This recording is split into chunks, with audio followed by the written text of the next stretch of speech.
जय हिंद दोस्तों, मैं नवीन शर्मा आप सभी का स्वागत करता हूं। आशा करता हूं आप सब एकदम अच्छे हैं, एकदम बेहतरीन हैं। एक बार सारे प्यारे दोस्त बताएंगे आप सब कैसे हैं। उम्मीद करेंगे शानदार होंगे, जबरदस्त होंगे, एकदम जिंदाबाद होंगे और बहुत अच्छे से अपनी तैयारी को आप करते होंगे। एक बार सारे लोग थम्स अप करके बताएंगे कल मैंने जो आपको टारगेट्स दिए थे वो आपके पूरे हैं। मैंने कहा था जरूरी नहीं है कि टारगेट्स आप एक दिन में पूरा करें, आप अगले दिन तक, लेकिन आपको पता होना चाहिए कि मुझे कौन कौन से टॉपिक्स का रिवीजन करना है। ठीक है। ऐसे ही हर रोज आपको टारगेट्स मिलते रहेंगे तो आप उनका रिवीजन करते रहेंगे। हालांकि अब जो समय पर जिन छात्रों का सिलेक्शन होना है वो एक नई एनर्जी से भरे हुए होंगे, जिनको उम्मीदें हैं अपने सिलेक्शन की, तो उनके लिए वो टॉपिक्स चूंकि वो पढ़ चुके होंगे पहले बहुत अच्छे से, तो 5-5 10-10 मिनट लगते होंगे टॉपिक्स के रिवीजन में। ओके, तो शुरू करते हैं। शुरू करेंगे। बाकी आप सबको यहाँ कमेंट सेक्शन में टेलीग्राम चैनल मिल जाएगा, बाद में पीडीएफ आपको टेलीग्राम चैनल में मिलेंगी। तो आज के प्रैक्टिस सेट को शुरू करते हैं, जिसका पहला क्वेश्चन है आपका शास्त्रीय नृत्य। यानी कि आज भी आपका जो टॉपिक रहेगा वो शास्त्रीय नृत्य रहेगा। अगर आपका कल भी रिवाइज नहीं हुआ है तो आज भी आपको टाइम मिल रहा है, उसको आप रिवाइज कर सकते हैं। ओडिसी नृत्य के बारे में निम्नलिखित कथनों पर विचार करें। पहला स्टेटमेंट है कि दूसरी शताब्दी ईसा पूर्व के ओडिसी नृत्य के पुरातात्विक साक्ष्य उदयगिरी और खंडगिरी की गुफाओं में पाए गए हैं। क्या ऐसा है कि उदयगिरी और खंडगिरी गुफाओं में ओडिसी के बारे में पता चलता है? दूसरा, ओडिसी ओडिसी में मुख्य जो मुद्राएं हैं वो संभंग और नाट्य मंडल हैं। संभंग और नाट्य मंडल, तो इनमें कौन सा ठीक होगा? तो आप कह रहे हैं सी 1 और 2 दोनों, यानी कि कथन 1 सही है और हम कह रहे हैं कथन 2 जो है वो गलत है। क्यों गलत है? क्योंकि जो ओडिसी में मुख्य मुद्राएं संभंग और नाट्य मंडल नहीं होती हैं। क्या होती हैं? ओडिसी में आपका जो मुख्य मुद्राएं होती हैं, अभी बताएंगे हम आपको, 2 होती हैं। एक तो त्रिभंग होती है। कौन सी होती है? त्रिभंग होती है। और एक होती है चौक। क्या होती है? चौक होती है। तो इसका आंसर होगा केवल एक ठीक है। क्या ठीक है? केवल एक ठीक है। अब मैं आपसे क्वेश्चन पूछूंगा, मुझे बताएं जरा फटाफट से, जो ओडिसी नृत्य है उसकी जो शुरुआत होती है वो किस स्टेप से होती है? ओडिसी नृत्य की शुरुआत क्या बोलेंगे?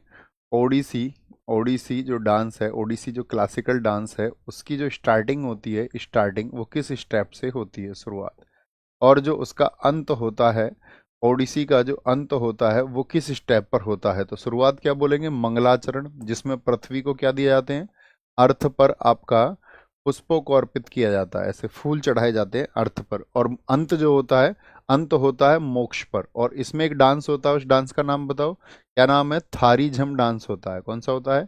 थारी झम डांस से इसका अंत होता है। थारी झम डांस होता है, उससे इसका क्या हो जाता है? अंत हो जाता है। ये बार बार रिपीट होता है क्वेश्चन। दूसरा क्वेश्चन इसमें पूछा जाता है कि जो ओडिसी नृत्य को करते हैं उनको क्या कहा जाता है, उस समुदाय, किस समुदाय के द्वारा? तो याद रख लेना, ओडिसी नृत्य जो है वो मेहरी समुदाय द्वारा होता है। कौन सी कम्युनिटी करती है इसको? मेहरी समुदाय, मेहरी कम्युनिटी के द्वारा, मेहरी समुदाय द्वारा ये आयोजित होता है। मुझे बताओ, इसमें जो नृत्यकार होते हैं, जो नृत्यकार होते हैं वो कौन सा पैटर्न बनाते हैं? तो ज्योमेट्रिकल पैटर्न बनाते हैं, यानी कि ज्यामितीय पैटर्न बनाते हैं। क्या बनाते हैं? ज्यामितीय पैटर्न बनाया जाता है। किसमें? तो कभी भी पूछेगा ज्यामितीय पैटर्न किसमें, तो ओडिसी में बनाया जाता है। पूछे किस आपका एलिमेंट को दर्शाता है, तत्व, तो तत्व इसमें है जल तत्व का प्रतीक। किसका है ये? जल तत्व का प्रतीक है। ये तत्व बहुत पूछे जाने लगे हैं अब एसएससी के द्वारा। एक क्वेश्चन पूछेगा, इसके जो जनक है वो कौन है? फादर कौन है ओडिसी के? तो फादर है इसके कौन? आपका गुरु पंकज चरण दास। कौन है? पंकज चरण दास इसके फादर कहे जाते हैं। फादर कहे जाते हैं। एक आपसे पूछ लेगा कि ये कौन से भगवान से संबंधित है, तो भगवान जगन्नाथ से संबंधित है। किससे है? भगवान जगन्नाथ से रिलेटेड है। भगवान जगन्नाथ से ये रिलेटेड है, ये आपको पता होना चाहिए, भगवान जगन्नाथ से। एक हम आपको इसमें बताते थे कि आप ध्यान से सुनना मेरे क्वेश्चन को, कि ओडिसी में 5 भागीय मुद्रा किसने विकसित की थी? किसी ने बताया था कि ओडिसी में एक जो मुद्रा होती है वो 5 भागों में भी विभाजित होती है, तो उनका नाम है जयंतिका। क्या नाम है? जयंतिका उनका नाम है। ऐसे ही हम आपसे क्वेश्चन पूछेंगे। ओडिसी हो गया आपका। मुझे बताओ, मोहिनी अट्टम किस स्टेट का है? मोहिनी अट्टम, मोहिनी अट्टम, मोहिनी, मोहिनी रूप किसने धारण किया था? भगवान विष्णु ने धारण किया था। किसके लिए धारण किया था? भस्मासुर का वध करने के लिए। तो जो मोहिनी है इसको इसीलिए बोलते हैं एकल महिला नृत्य। क्या? अकेली महिला के द्वारा, सोलो वुमेन डांस है, एकल महिला नृत्य है आपका। इसी को डांस ऑफ सोरसेस यानी कि आपका जादूगरनी का नृत्य किसको कहा जाता है? जादू जादूगरनी का नृत्य कहते हैं इसको। और कोई फैक्ट बताएं मोहिनीअट्टम से संबंधित। जादूगरनी का नृत्य इसको कहा जाता है। एक पूछा जाएगा आपसे, इसमें जो भाषा प्रयोग होती है मोहिनीअट्टम में वो कौन सी होती है? मणिप्रवलम भाषा का प्रयोग होता है। किसका? मणिप्रवलम भाषा का प्रयोग होता है। अब मेरा क्वेश्चन सुनिए ध्यान से।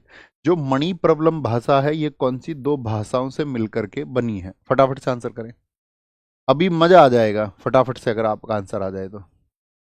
जादूगरनी का नृत्य है भैया, भगवान विष्णु ने धारण किया था। बहुत अच्छे आंसर आप सब लोगों की तरफ से आ रहे हैं। क्या बोलेंगे? एक साथी ने कहा है मोहिनीअट्टम में कसावू साड़ी का प्रयोग होता है। मुझे बताओ कसावू साड़ी किस स्टेट में पहनी जाती है? कसावू साड़ी, कसावू साड़ी का इसमें प्रयोग होता है, यानी कसावू साड़ी इसमें पहनी जाती है, कसावू साड़ी।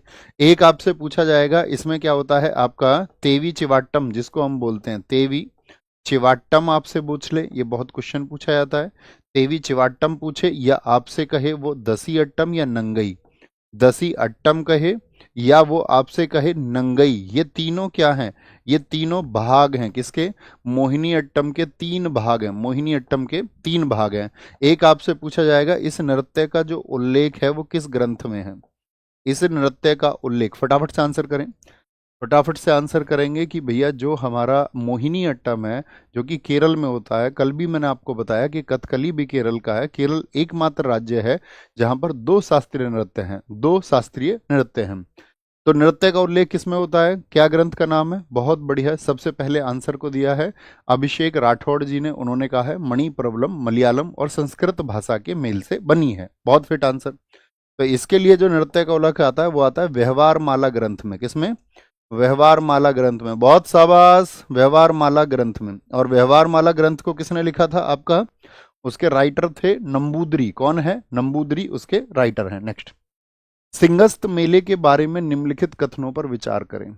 उत्सव हमारा टॉपिक कल भी था, आज भी रहेगा। समझ रहे हैं ना? जो ब्लू कलर में हमारा टॉपिक रहेगा उसको हमको रिवाइज करना है। सोनी यादव जी ने कहा है कि बालों में चमेली के फूल लगे रहते हैं। हाँ, ये मोहिनी अट्टम में होता है, उसमें बालों में चमेली के फूल रहते हैं। तो सिंगस्त मेले के बारे में विचार करें। सिंगस्त मेला प्रत्येक 12 वर्ष में एक बार उज्जैन में शिप्रा नदी के तट पर आयोजित होता है। एकदम से सही बात है, ठीक है। सिंगस्त मेला वाराणसी में गंगा नदी के तट पर आयोजित होता है। नहीं जी, सिप्रा पर होता है, गंगा नदी के तट पर वाराणसी में। यहाँ तो कुंभ आयोजित होता है 12 वर्षों के अंतराल पर, कुंभ।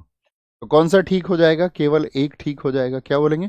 केवल एक ठीक हो जाएगा। तो सिंगस्त मेला कहां पर हो गया आपका? उज्जैन में। तो स्टेट बताओ, राज्य कौन सा हो जाएगा? किस राज्य में आयोजित होता है? बोलेंगे किस राज्य में ये आयोजित होता है? सारे लोगों का आंसर आना चाहिए। तो आप बोलेंगे भैया जो सिंहस्थ मेला है, जो सिंहस्थ मेला है वो आपका आयोजित होता है मध्य प्रदेश में। तो मध्य प्रदेश के कोई दो उत्सव आप मुझे बताओ फटाफट से। मध्य प्रदेश के कोई दो उत्सव, कल आपने रिवाइज किया होगा, मैंने आपसे कहा था खजुराहो उत्सव। खजुराहो उत्सव जो है साथी, ये कितने दिन तक मनाया जाता है? मध्य प्रदेश का है। तो आप कहेंगे खजुराहो उत्सव भैया 6 डेज मनाया जाता है, यानी कुंभ का आधा होता है। नीरजा उत्सव कहाँ का है? नीरजा उत्सव ये भी मध्य प्रदेश का है। नीरजा उत्सव। लोक रंग बताओ कितने दिन मनता है? लोक रंग उत्सव जो कि आपका मध्य प्रदेश का ही है, कितने दिन मनता है? 5 डेज मनता है, 5 डेज।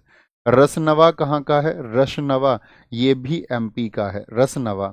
आपसे पूछे साथी आपका पीर बुधान, पीर बुधान कैसे याद कराता था मैं, याद है क्या? पीर बुधान क्या बोलोगे? भगोरिया, भगोरिया, भगोरिया आपका। और साथी एक होता था हमारा घड़लिया।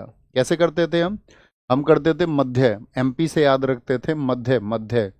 कि जो नीर होता है वो किसी चीज के मध्य में ही होता है। नीर अर्थात जल कहाँ पर होगा? मध्य में होगा। भाई पानी के बाहर, लोटे के बाहर थोड़ी हो सकता, लोटे के मध्य में होगा।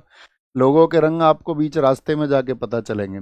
रस किसी चीज में से निकलता है तो बीच में से निकलता है, बाहर नहीं होता। गन्ने में भी रस कहाँ होगा? मध्य में होता है, बीच में। पीर बुधान, बुध भी कहाँ आता है? महीने में भी, सप्ताह में, सॉरी, बीच में ही आता है। बहुत सारे लोग मध्य में भाग जाते हैं, ठीक है। घड़े के मध्य में क्या होता है? नीर होता है। नीर बोले रेल नीर, समझते हो ना? नीर अर्थात पानी। क्या बोलेंगे? नीर अर्थात पानी। अब हम आपसे पूछेंगे यहाँ पर कुछ और स्टेट के सॉरी, इसको थोड़ा डार्क करेंगे, कल वाला डार्क बोलेंगे। मुझे बताओ आप यहाँ पर छत्तीसगढ़ के कोई दो उत्सव बताओ आप मुझे। तो छत्तीसगढ़ के अगर उत्सवों की साथ ही हम बात करते हैं तो यहाँ पर हरेली सबसे इम्पोर्टेंट है। और अपने छात्र होने का परिचय एक बार दीजिए। अगर मैं आपसे पूछ रहा हूं कि छत्तीसगढ़ का हरेली है तो हरेला कहाँ का है? ना जाने मैंने इस दिल्ली पुलिस के लिए आपको कितनी बार ये बताया होगा। एक परफेक्ट आंसर आएगा। क्या कहता था? छत्तीसगढ़ में ई आता है, हरेला में आ में आता है उत्तरा। क्या आएगा? उत्तराखंड आएगा, उत्तराखंड आएगा, उत्तराखंड। तो हरेली हो गया, छत्तीसगढ़ का हो गया हरेली। राजिम कुंभ बहुत इंपॉर्टेंट है। राजिम कुंभ याद है, जब रिवाइज हुआ तो मुस्कुराना है। क्या बोलेंगे? भोजली कहाँ का है? भोजली ये छत्तीसगढ़ का है, भोजली। मंडई कहाँ का है? मंडई, तो मंडई ये भी आपका छत्तीसगढ़ का है। पोला पूछ ले, पोला कहाँ का है? तो ये भी छत्तीसगढ़ का है। क्या बोलेंगे? छत्तीसगढ़ का है, छत्तीसगढ़ का। आप मुझे बताओ बिहार के कोई दो उत्सव, बिहार के। तो बिहार के महत्वपूर्ण है कौन कौन से? सामा चकेवा है। सामा चकेवा कहाँ का है? वो बिहार का है, सामा चकेवा, जो सबसे ज्यादा पूछा जाता है। सोनपुर मेला सबसे ज्यादा पूछा जाता है, सोनपुर मेला। किससे संबंध रखता है सोनपुर मेला? पशुओं से संबंध रखता है। मुझे बताओ अभी हाल ही में छठ पूजा बनाई गई। छठ पूजा कितने दिन मनाई जाती है? छठ पूजा, तो छठ पूजा कहाँ पर मनाई जाती है? बिहार में। और छठ पूजा कितने दिन मनती है? 4 डेज। किसकी पूजा होती है? डूबते और उगते सूर्य की पूजा होती है। आप मुझे बताओ राजस्थान के कोई दो उत्सव, राजस्थान के कोई दो उत्सव बताओ। तो क्या बोलेंगे भैया? गणगौर। अगर आप कहीं दो याद रखने हैं तो गणगौर और मोमासर मैं कभी नहीं भूलूंगा। गणगौर और मोमासर। मैं आपसे बोलूं पंजाब के दो उत्सव यदि याद रखने हैं तो कौन से रखेंगे? तो पंजाब के दो याद रखेंगे, माघी और आपका छापर। माघी और छापर मेला, माघी और छापर मेला। बाकी बैसाखी सबसे महत्वपूर्ण होता ही है, ये सबको याद होता है। होला मोहल्ला याद होता है, होला मोहल्ला। भाई हो हल्ला हो गया मोहल्ले में, उसने पंजा मार दिया। एक आपका लोहड़ी, लोहड़ी वो महत्वपूर्ण है ही, लोहड़ी, लोहड़ी। क्या बोलेंगे? कहाँ के हैं? पंजाब के हैं।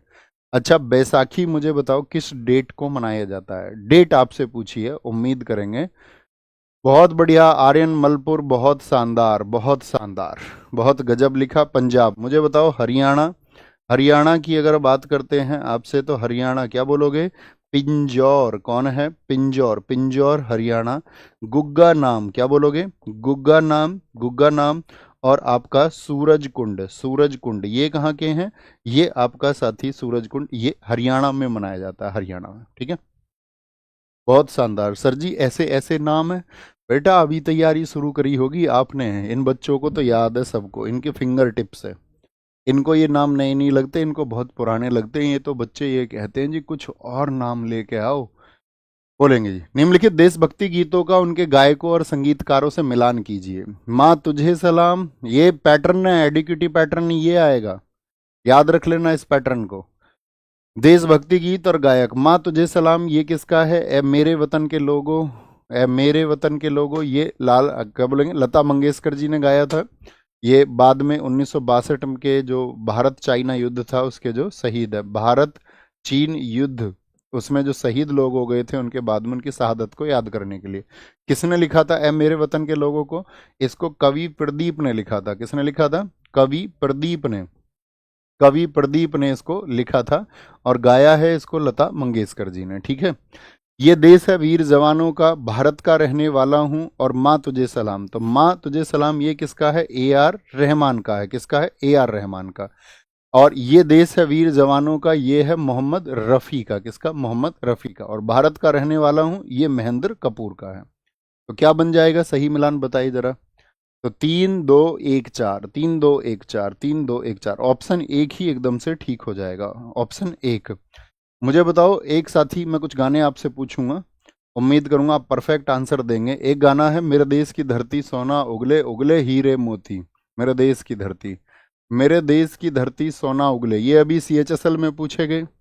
मेरे देश की धरती क्या बोलेंगे? सोना उगले, मेरे देश की धरती सोना उगले उगले हीरे मोती, मेरे देश की धरती। एक तो ये गाना बताओ। एक बताओ तेरी मिट्टी, ये किसने गाया है? तेरी मिट्टी अभी CHSL में पूछा गया था। तेरी मिट्टी का राइटर कौन है? तेरी मिट्टी, तेरी मिट्टी किसने गाया है? सॉरी, संदेशे आते हैं, ये बहुत इंपॉर्टेंट है, बॉर्डर मूवी का गाना है, संदेश से आते हैं हमें तड़पाते हैं। ए वतन, ए वतन वतन मेरे आबाद रहे तू, ए वतन आबाद रहे तू, ये किसका है? आबाद रहे तू, ये बहुत चर्चित है, पूछा जाता है। एक बता दो आप मुझे, चक दे इंडिया, चक दे, चक दे इंडिया, चक दे इंडिया, इसको साथी किसने गाया है? एक लहरा दो तिरंगा, ये किसका है? लहरा दो, लहरा दो, ये किसका है? एक गाना बताओ आप मुझे, शाबाशियां, क्या बोलोगे? शाबाशियां जो सॉन्ग है ये किसका है? शाबाशियां सॉन्ग किसका है? तो मेरे देश की धरती सोना उगले, ये किसका है? महेंद्र कपूर का। किसका है? महेंद्र कपूर। कई साथियों के आंसर में देख पा रहा हूँ, एक दो साथी का नाम दिखाया करो भैया, शुभम भाई, जो आपका आंसर दे। तेरी मिट्टी किसका है बताएंगे एक बार? युवराज सिंह जी ने कहा है, बी प्राक का सॉन्ग है। किसका है? बी प्राक का सॉन्ग है। संदेशे आते हैं, सोनू निगम, क्या बोलोगे? सोनू निगम का सॉन्ग है, सोनू निगम का। ए वतन वतन आबाद रहे, तो ये तुम मुझे बताओ, अभी मुझे याद नहीं आ रहा। चक दे इंडिया, चक दे इंडिया बताएंगे, सुखविंदर सिंह है। कौन है? सुखविंदर, सुखविंदर सिंह है आपका, चक दे इंडिया के, चक दे इंडिया के। लहरा दो तिरंगा प्यारा, अरिजीत सिंह। कौन है जी? अरिजीत, अरिजीत सिंह है आपका, लहरा दो के लिए अरिजीत सिंह है। इसके लिए शिल्पा राय, क्या बोलोगे? शाबाशिया के लिए शिल्पा राय और अभिजीत श्रीवास्तव का है। शिल्पा, शिल्पा और अभिजीत, शिल्पा और अभिजीत ने इसको गाया है। ए वतन वतन मेरे आबाद रहे तू, ये किसका है? ये भी भैया अरिजीत सिंह का है। किसका है? अरिजीत, अरिजीत सिंह का है, अरिजीत सिंह का, ठीक है, अरिजीत सिंह का। कौन है जिसने आपका, मुझे बताओ, 3 और 3 6, 6 के जिसको साथी आपका गायक पता थे, थम्सअप करके बता दो भैया, मैंने ठीक बताए थे। अंतर्राष्ट्रीय ओलंपिक समिति का गठन किस वर्ष में किया गया था? अंतर्राष्ट्रीय ओलंपिक कमेटी 1896, 1892, 1898, 1894, किस वर्ष में? तो क्या आंसर आ जाएगा हमारा? 1894 में। अंतर्राष्ट्रीय ओलंपिक कमेटी, जिसको हम आईओसी के नाम से जानते हैं, यानी इंटरनेशनल ओलंपिक कमेटी के नाम से जानते हैं, कब बनी थी? 23 जून, 23 जून 1894 को, 23 जून 1894। इसीलिए 23 जून को कौन सा दिवस मनाया जाता है? इसको हम बोलते हैं ओलंपिक दिवस। क्या है? इसी दिन की वजह से इसको ओलंपिक दिवस भी कहा जाता है, या ओलंपिक डे भी इसको हम कहते हैं। मुझे बताओ, इसके संस्थापक कौन थे? इसके जो संस्थापक हैं वो कौन थे? तो संस्थापक थे इसके Pierre de Coubertin, Pierre de, Pierre de Coubertin कौन थे इसके? पियरे डी कोबार्टिन साथी इसके अध्यक्ष थे, पियरे डी कोबार्टिन। हेडक्वार्टर बताओ इसका कहाँ पर है? हेडक्वार्टर है लुसाने। और लुसाने कहाँ पर स्थित है आपका, ये बताएंगे, कहाँ पर है? लुसाने हमारा स्विट्जरलैंड में स्थित है। कहाँ पर है? लुसाने स्विट्जरलैंड में स्थित है। इसके वर्तमान अध्यक्ष आपको बताने, वर्तमान में इंटरनेशनल ओलंपिक कमेटी के अध्यक्ष कौन है? जरूर पूछा जाएगा, तो क्या बोलेंगे? आपका क्रिस्टी कोवेंट्री है। कौन है? क्रिस्टी कोवेंट्री, क्रिस्टी कोवेंट्री इसके वर्तमान में अध्यक्ष हैं। कहाँ से हैं क्रिस्टी कोवेंट्री? ये आपका जिम्बाब्वे से हैं। कहाँ से हैं? जिम्बाब्वे से हैं। सबसे इंपॉर्टेंट बात क्या, कौन से नंबर के? एक तो ये 10वें हैं, 10वीं, और साथ ही ये आपका पहली महिला है, इसीलिए इंपॉर्टेंट है। कौन है? पहली महिला है और 10वें नंबर की है। ऐसे ही ये तो हो गया अंतर्राष्ट्रीय ओलंपिक के लिए। एक पूछा जाता है आपका कि जो भारतीय ओलंपिक संघ है, जिसको हम इंडियन ओलंपिक एसोसिएशन बोलते हैं, वो कब बना था? इंडियन ओलंपिक एसोसिएशन ये कब बना था, जरा बताएं। आईओए, इसको बोलते हैं इंडियन ओलंपिक एसोसिएशन। भारतीय ओलंपिक संघ की स्थापना कब हुई थी? भारतीय ओलंपिक संघ बताएंगे जी। भारतीय ओलंपिक जो संघ था, इसकी स्थापना हुई है आपका आईओ की 1927 में। इसका हेडक्वार्टर कहाँ पर है? इसका हेडक्वार्टर है आपका नई दिल्ली में। सबका आंसर आना चाहिए, मन मन में बोला करो, कमेंट जरूरी नहीं है। आईओए क्या बोलेंगे? ये आपका कहाँ पर है? नई दिल्ली में। इसके अध्यक्ष कौन है? पीटी उषा है। कौन है? पीटी उषा, प्रिवल्ली कांति टेक परमेल उषा। क्या बोलोगे? पीटी उषा इसकी कौन है? आपका अध्यक्ष है। और ये भी कौन बनी थी? इसकी पहली महिला बनी, इसीलिए ये भी महत्वपूर्ण है। कौन है? पहली महिला अध्यक्ष इसकी रही इंडियन ओलंपिक एसोसिएशन की। अगर मैं आपसे पूछूं जो ओलंपिक का ध्वज है उसमें छल्ले कितने हैं, तो आप कहेंगे 5 है। लेकिन कितने महाद्वीप का नेतृत्व करते हैं, तो आप कहोगे 6 महाद्वीप का, 6 कॉन्टिनेंट को वो आपका रिप्रेजेंट करते हैं। तो ओलंपिक का जो फ्लैग है उसमें कौन से कॉन्टिनेंट की भागीदारी नहीं है, बोलेंगे अभी फटाफट से, कौन से कॉन्टिनेंट की? ये आपको पता होगा। भारतीय ओलंपिक संघ के जो पहले अध्यक्ष थे वो कौन थे? आपका दोराबजी टाटा थे। पहले पहले अध्यक्ष थे वो दोराबजी टाटा, जो आपके फर्स्ट प्रेसिडेंट थे, इसके फर्स्ट प्रेसिडेंट। बहुत शानदार। अंटार्कटिका का भैया रिप्रेजेंटेशन नहीं है, बहुत शानदार। अब मुझे कुछ एक बात बताओ यहाँ पर, अगर हम आपसे पूछ लें, अब हम आपसे यहाँ पर एक क्वेश्चन पूछेंगे बड़ा अच्छा सा। ओलंपिक में जो साथी एक ध्वज होता है, ध्वज किस ओलंपिक से आया था? ध्वज यानी कि फ्लैग, फ्लैग आया था 1920 में, जो आपके एंटवर्प में ओलंपिक हुए थे। कहाँ पर? एंटवर्प में ओलंपिक हुए थे। ओलंपिक में जो मसाल है वो किस वर्ष से शुरू हुई थी? ध्वज यानी कि अगर मसाल की बात करें, टॉर्च की बात करें, वो शुरू हुई थी 1928। कहाँ पर हुए थे? 1928 में नीदरलैंड में। कहाँ पर? नीदरलैंड में ओलंपिक। नीदरलैंड यानी कि नीदरलैंड में जगह थी एम्स्टर्डम शहर, एम्स्टर्डम। दरअसल में था क्या, एम्स्टर्डम इसलिए भी इंपॉर्टेंट है क्योंकि 1928 में हमें कौन सा मेडल मिला था हॉकी में? आंसर आ जाए जबरदस्त सा तो मजा आएगा सुन के भी कि हाँ हमने किसी को पढ़ाया है। टीवी पर जो इसका ब्रॉडकास्टिंग शुरू हुई थी, टीवी पर कब से आना शुरू हुआ था? 1960 के ओलंपिक से आना शुरू हुआ था। मुझे बताओ इसमें जो मैस्कॉट होता है, मैस्कॉट होता है शुभंकर, वो कब से आना शुरू हुआ है? तो शुभंकर इसमें आना शुरू हुआ है आपका 1968, जो मैक्सिको का था, मैक्सिको का था। 2028 में कहाँ पर होंगे और 2032 में ओलंपिक कहाँ पर होंगे? 2028 में ओलंपिक होंगे लॉस एंजल्स, एलए में। कहाँ पर? लॉस एंजल्स, यूएसए में, यूएसए में आपका ये होंगे। और 2032 के कहाँ पर होंगे? तो वो होंगे ब्रिस्बेन में। कहाँ पर? ब्रिस्बेन शहर में होंगे। 24 वाले तो सब जानते हैं, करंट अफेयर्स में 24 का आप पढ़ चुके होंगे, एक बार थम्स अप करें। अक्की ठाकुर हमेशा से सही आंसर आप देते हैं, कह रहे हैं 1928 में हॉकी में इंडिया को गोल्ड मिला था। ठीक है, 2024 का पढ़ चुके हैं, 2024 का आज और दे देते हैं आपको एक डेटा। ठीक है, रिवीजन के लिए अपने नोट्स में लिखो, साइड में, जो मैं कह रहा था साइड में एक पेज रखना, तो उसमें करंट अफेयर्स में जाकर के जो आपके नोट्स हैं आप बहुत अच्छे से पढ़ चुके होंगे। अभी के जो आपके पेरिस ओलंपिक थे, एक बार एक दिन आप उसको जरूर रिवाइज कर लेंगे, किसी दिन भी समय निकाल के 5 से 10 मिनट आपको लगेंगे, एक बार उस डेटा को पढ़ लेंगे। ठीक है, अभी इंडिया में होने फाइनल नहीं है। बोलेंगे भारत के ओलंपिक इतिहास में संबंधित कथनों पर विचार करें। क्या विचार करना है जी? कर लेंगे विचार, कोई ऐसी बात नहीं है। क्या विचार है? भारत का पहला व्यक्तिगत ओलंपिक पदक कुश्ती में आया, जिसे केडी जाधव ने 1952 के हेलसिंकी ओलंपिक में जीता था। एकदम सही बात है भाई, पहला व्यक्तिगत ओलंपिक पदक है। कौन सा पदक था ये बताओ? ब्रॉन्ज था या सिल्वर था या गोल्ड था? भैया कांस्य पदक आया था। व्यक्तिगत पहला जो पदक आया है हमारा वो कांस्य आया था, 1952 हमारे दादा ने जीता। ठीक है, हमारे सबके दादा हैं यार। कथन 2, अभिनव बिंद्रा पहले भारतीय एथलीट थे जिन्होंने व्यक्तिगत ओलंपिक पदक जीता, जब उन्होंने 2008 के बीजिंग ओलंपिक में शूटिंग में स्वर्ण जीता। गलत बात है, व्यक्तिगत ओलंपिक पदक नहीं, अगर लिखता व्यक्तिगत स्वर्ण पदक जीता। क्या जीता? व्यक्तिगत स्वर्ण पदक जीता, तो स्वर्ण पदक लिख रहा है क्या? तो ये तो बात पहले वाली सेम ही हो गई ना। तो पहला व्यक्तिगत पदक तो है कांस्य के रूप में केडी जाधव जी का, लेकिन इनका पहला व्यक्तिगत पदक नहीं है, क्योंकि पहला व्यक्तिगत तो 1952 में ही आ गया। तो ये क्या होना चाहिए था? यहाँ पर स्वर्ण पदक होना चाहिए था। बाकी सारी कहानी सही है, तो क्या ठीक हो जाएगा? केवल एक। कुछ साथी सी लिख रहे हैं। अभिनव बिंद्रा के आंसर की तो मैं आपसे गलत उम्मीद करता ही नहीं हूँ।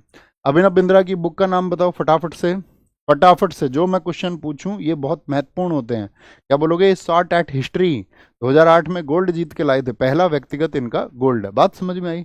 गच्चा नहीं खाना है, ठीक है ना। आगे आएंगे, एग्जाम में क्वेश्चन को कच्चा खाना है, कच्चा। यहां पर हम आपसे पूछेंगे जैसे कि क्या, सॉरी क्या था, भारत के ओलंपिक इतिहास में। ठीक है, भारत के ओलंपिक इतिहास की बात करेंगे तो मुझे बताओ पहली महिला कौन है? पहली महिला जिन्होंने ओलंपिक में गोल्ड जीता, पहली महिला, पहली महिला पदक प्राप्त करने वाली कौन है? आपका कर्णम मल्लेश्वरी है। कौन है? कर्णम मल्लेश्वरी। इनसे पहले किसी महिला को मेडल नहीं मिला था ओलंपिक में। कर्णम मल्लेश्वरी को किस में मिला? इनको भारोत्तोलन में मिला था। किस में मिला था? भारोत्तोलन में, वेट लिफ्टिंग में मिला। वेट लिफ्टिंग में किस में? सन 2000 में मिला, और वो ओलंपिक थे आपके सिडनी में ओलंपिक थे। कहाँ थे? सिडनी ओलंपिक में। बहुत पूछा जाता है। कितने दोस्त बताएंगे कौन सा मेडल मिला था इनको? इनको भैया कांस्य पदक मिला था, यानी कि ब्रॉन्ज मेडल मिला था, ब्रॉन्ज मेडल मिला था। ठीक है, एक तो ये क्वेश्चन पूछा जाएगा, पहली महिला।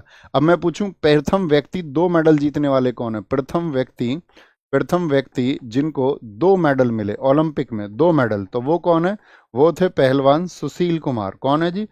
सुशील कुमार है, पहलवान सुशील कुमार। ठीक है, मुझे बताओ सबसे युवा कौन है मेडल पाने वाले ओलंपिक में, सबसे युवा खिलाड़ी, सबसे युवा। तो याद रखेंगे अमन सहरावत। अभी आपने 2024 के जो पेरिस ओलंपिक थे इसमें पढ़े होंगे। किस खेल से संबंधित हैं? कुश्ती से संबंधित हैं। सबसे युवा खिलाड़ी। मुझे बताओ प्रथम महिला, प्रथम प्रथम महिला, प्रथम महिला जिनको साथी आपका क्या बोलेंगे, बैडमिंटन में सॉरी, प्रथम महिला जिनको बैडमिंटन में मैं आपका मेडल मिला ओलंपिक में, तो क्या बोलेंगे? पीवी सिंधु हैं। कौन है? पीवी पीवी सिंधु हैं। एक ही ओलंपिक में दो मेडल जीतने वाली महिला कौन है? एक ही ओलंपिक में दो मेडल, एक ही ओलंपिक में दो मेडल किसने प्राप्त किए हैं? दो मेडल पाने वाली वो मनु भाकर हैं। अभी बहुत चर्चित रही मनु, मनु भाकर हैं। पहला रजत पदक भारत के लिए किसने जीता था? मुझे बताओ पहला रजत पदक, पहला सिल्वर जीतने वाले व्यक्ति कौन थे? पहला रजत पदक जो आया वो व्यक्तिगत रूप से पूछ रहे हैं हम, तो कौन है? राज्यवर्धन सिंह राठौड़ हैं। कौन है? राज्यवर्धन सिंह, राज्यवर्धन सिंह राठौड़, राज्यवर्धन सिंह राठौड़। कब मिला था इनको? 2004 में, जब एथेंस ओलंपिक थे। बहुत पूछा जाता है ये क्वेश्चन। और इनको मिला था डबल ट्रैप शूटिंग में। किसमें? डबल ट्रैप शूटिंग में इनको मिला था, डबल ट्रैप शूटिंग में, याद रखना डबल ट्रैप शूटिंग में। अब यहीं पर क्वेश्चन आता है, हॉकी से सबसे इंपॉर्टेंट है। नीचे स्वर्ण दिया गया है सर, कहां पर दिया गया है स्वर्ण? नीचे स्वर्ण दिया गया है। अभिनव बिंद्रा पहले भारतीय एथलीट थे जिन्होंने व्यक्तिगत ओलंपिक पदक जीता। बच्चा ये बात तो यहां पर खत्म हो गई ना। अभिनव बिंद्रा पहले पहले भारतीय एथलीट थे जिन्होंने व्यक्तिगत ओलंपिक पदक जीता, व्यक्तिगत ओलंपिक पदक जीता। तो उन्होंने पहला व्यक्ति, जब उन्होंने 2008 में बीजिंग ओलंपिक में शूटिंग में स्वर्ण पदक जीता, बेशक बाद में स्वर्ण पदक जीत लिया है, वो कह रहे हैं जब उन्होंने 2008 में बीजिंग ओलंपिक में शूटिंग में स्वर्ण पदक जीता, तब उन्होंने, वो भारत के पहले एथलीट बन गए जिन्होंने व्यक्तिगत ओलंपिक पदक जीता। ये गलत हो गया। बेशक बाद में स्वर्ण पदक दे रखा है, तब भी ये स्टेटमेंट गलत हो जाता है। बेशक उन्होंने स्वर्ण पदक जीता, लेकिन वो उनका व्यक्तिगत ओलंपिक पदक पहला नहीं था। ये बस शब्द देखिए, पहले भारतीय नहीं बने थे वो व्यक्तिगत पदक जीतने वाले। उनसे पहले बहुत लोग जीत चुके थे। आपका लिएंडर पेस उनसे पहले जीत चुकी है, कर्णम मल्लेश्वरी उनसे पहले जीत चुकी हैं सन 2000, राज्यवर्धन सिंह राठौड़ उनसे पहले जीत चुके हैं, केडी जाधव उनसे पहले जीत चुके हैं। बात समझ में आई? थम्स अप करें, थम्स अप करें। बात समझ में आई है? कोई दिक्कत तो नहीं इतनी बात में। अब आते हैं आगे, अब आते हैं हम हॉकी की अपनी परफॉर्मेंस पर। मुझे बताओ हॉकी में कितने गोल्ड हमने जीते हैं आज तक? हॉकी में, हॉकी, इंडिया हॉकी की अगर हम बात करते हैं, इंडिया के हॉकी परफॉर्मेंस की अगर हम बात करते हैं, तो कितने हमारे पास में? 8 गोल्ड है। ये सबसे इंपॉर्टेंट बात है। 1 सिल्वर है हमारे पास में और 4 ब्रॉन्ज है। तो कुल मिलाकर के कितने मेडल हम हॉकी में आज तक लेके आए ओलंपिक में? 13 मेडल। पहला जो मेडल आया था हमारा, जो पहला हॉकी का गोल्ड आया था, पहला गोल्ड किस वर्ष में आया? तो वो 1928 में आया। फिर हम लगातार जीतते रहे, 1932 में, 1936 में, बताएंगे फटाफट से। 1936 में हमने जीता है नहीं, 1940 में हुए नहीं ओलंपिक, 1944 के नहीं हुए सेकंड वर्ल्ड वॉर की वजह से, 1948 में हम आज़ाद हुए थे, ब्रिटेन को मारा हमने यहाँ पर, 1952 में हमने जीता, 1956 में, लेकिन हम 60 में नहीं जीत पाए थे। ये बात याद रख लेना। क्या हमने 60 में भी जीता है? कोई बताएगा क्या 1960 में हमने जीता था? आप कहेंगे नहीं, 1964 में जीता और लास्ट हमारा आया था 1980 में। तो ये बहुत पूछा जाता है, इंडिया ने किस वर्ष में गोल्ड नहीं जीता? हर साल बस 1936 और 1940 और 44 को आपको छोड़ देना, क्योंकि सेकंड वर्ल्ड वॉर चला था 1939 से 1945। तो ऐसा थोड़ी बम फेंके जा रहे थे और इधर ये मैदान हो जाता। तो यहाँ पर कौन जीत गया था 1960 में? यहाँ पर पाकिस्तान जीत गया था। कौन जीत गया था यहाँ पर? पाकिस्तान जीत गया था। तो पहला ये कहाँ पर हुआ था? एम्स्टर्डम में। इससे बहुत क्वेश्चन पूछा जाता है। एम्स्टर्डम अर्थात नीदरलैंड में ही 1928 में हुआ था। मुझे बताओ इंडिया हॉकी ने 2024 में कौन सा मेडल जीता था? 2024 पेरिस में। तो 2024 पेरिस में हमारा आया था आपका कांस्य। क्या आया था? कांस्य। किसको हराया था? यहाँ स्पेन को हमने हराया था। स्पेन को हरा करके, स्पेन को हराया था, स्पेन को हराकर, ठीक है। अच्छा, अगर मैं पूछूं ओलंपिक जब आप पढ़ोगे, आपने पढ़ा भी होगा, इस बार 2024 जो पेरिस ओलंपिक था, इसमें इंडिया की रैंक क्या थी? इंडिया की जो रैंक थी वो थी आपका 71th, क्या 71वीं रैंक थी, 71वीं। क्या मिला? क्योंकि हमको 1 सिल्वर मिला और 5 ब्रॉन्ज मिले थे, 5 ब्रॉन्ज मिले थे, 1 सिल्वर 5 ब्रॉन्ज मिला। पहले नंबर पर कौन सा देश रहा था? यूएसए और चाइना 40-40 गोल्ड के साथ में। पहले पर कौन था? पहले पर आपका यूएसए था और दूसरे पर आपका चाइना था। ये रैंकिंग थी इनकी, पहले पर यूएसए, दूसरे पर चाइना था। ये हमको पता होना चाहिए, कॉमन सी बात है। जब आप ओलंपिक को पढ़ोगे तो आपको ये पेरिस ओलंपिक आज मैंने टारगेट दिया है उसको साइड में लिख लेना, ठीक है? बोलेंगे अभी फटाफट से आंसर करेंगे। 1976 में भारत में पहला महिला अंतर्राष्ट्रीय टेस्ट क्रिकेट मैच कहां पर आयोजित किया गया था? 1976 में। क्रिकेट पढ़ना है भैया, क्रिकेट पढ़ना है तो क्या बोलेंगे? ये बंगलौर में आयोजित किया गया था 1976 में। कहा? इंडिया और वर्सेज कौन था इसमें? West Indies. West Indies, West Indies. अगर मैं पूछूं पहला ओडीआई, पहला वनडे इंटरनेशनल ये कब खेला था वुमेन्स का? पहला ओडीआई ये इंग्लैंड के खिलाफ खेला था 1978 में, 2 सालों के बाद में। 2 साल के बाद में ओडीआई पहले टेस्ट। ओडीआई का मतलब वनडे इंटरनेशनल, वनडे इंटरनेशनल। अब हम आपसे क्वेश्चन पूछेंगे। एक साथी ने बहुत अच्छा आंसर दे रखा है, 1980 का जो ओलंपिक है वो मास्को रूस में अंतिम गोल्ड था। ऊपर दिखाओ शिवम भाई, बोलेंगे भाई? सारे लोग आंसर करेंगे, सब लोगों का आंसर आना चाहिए। अब हम यहाँ पर एक क्वेश्चन पूछेंगे आपसे, क्या बोलेंगे? एक क्वेश्चन पूछेंगे आपसे। यहाँ पर क्या पूछ सकते हैं आपसे? हाँ, मेंस के बताओ, मेंस का जो फॉर्मेट है, मेंस का जो फॉर्मेट है उसमें टेस्ट पहला कब खेला गया था? टेस्ट पहला 1932 में खेला गया। अगर मैं पूछूं ओडीआई पहला कब खेला गया तो ओडीआई 1974 में खेला गया। पहले टी20 की बात करें तो पहला 2006 में, इंडिया की बात कर रहे हैं हम। और पिंक बॉल टेस्ट कब खोला गया ये आप मुझे बताओ, पिंक बॉल टेस्ट पहला कब खेला गया? पिंक बॉल टेस्ट ये आपका 2019। किसके खिलाफ खेला था पहला टेस्ट मैच इंडिया ने? तो इधर तो किसकी बात कर रहे हैं हम? इंडिया की बात कर रहे हैं। तो किसके खिलाफ आपका खेला था? तो टेस्ट मैच जो खेला था आपका ये इंग्लैंड के खिलाफ। पहला ओडीआई जो खेला वो भी इंग्लैंड के खिलाफ। टी20 खेला था साउथ अफ्रीका के खिलाफ। और पिंक बॉल टेस्ट खेला था बांग्लादेश के खिलाफ। किसके? बांग्लादेश के खिलाफ। अगर अभी रिसेंट में आपने करंट अफेयर्स में पढ़ा होगा, ओडीआई हुआ था वुमेन्स का, ओडीआई हुआ था आपका, बोलेंगे भी फटाफट से सर एक बार वुमेन्स का देख लीजिए, आपका उसमें क्या हो गया? वुमेन्स का देख लीजिए एक बार। प्रथम महिला बैडमिंटन में, नहीं नहीं नहीं, यहां पर देखो हमने एक गलती की है, पीवी सिंधु नहीं आएंगी, साइना नेहवाल आएंगी, साइना नेहवाल, साइना नेहवाल। इस तरह कभी भी हो तो आप मेरी मदद करें। अभी भी एक साथी ने मदद की है, ठीक है? वो फैक्ट की वजह से कई बार हो जाता है, क्योंकि साइना नेहवाल कब जीती है? 2012 में साइना नेहवाल, और पीवी सिंधु को मिला था 2016 में। ये हम यहाँ पर फैक्ट बताने जा रहे थे आपको, 2 मेडल वाला। किसका? 2 मेडल वाला। अच्छा, पीवी सिंधु को कितने ओलंपिक मेडल मिल चुके हैं? ठीक है, वो पहली महिला है, बताएंगे कितने ओलंपिक मेडल मिल चुके हैं? एक बार थम्स अप करिए जी भैया, इसको हम करेक्ट कर चुके हैं। बोलेंगे फटाफट से आंसर करो। मैंने पूछा आपसे, जो पीवी सिंधु है उनको कितने मेडल मिल चुके हैं, कितने मेडल मिल चुके हैं? एक छोटी सी कहानी पर आते हैं। छोटी सी कहानी किसकी आएगी हमारी? अभी रिसेंट में, हमारा रिसेंट में जो ओडीआई वर्ल्ड कप वुमेन हुआ, ओडीआई वर्ल्ड कप 2025 किसका? जो वुमेन हुआ, बताओ कौन जीता है उसको? ठीक है, कौन जीता है उसको? फीमेल, वुमेन की बात करें या फीमेल की बात कर लें? ठीक है, वुमेन कौन जीता है इसको? इसका विजेता, इसकी जो विजेता रही वो भारतीय टीम रही। कौन रही?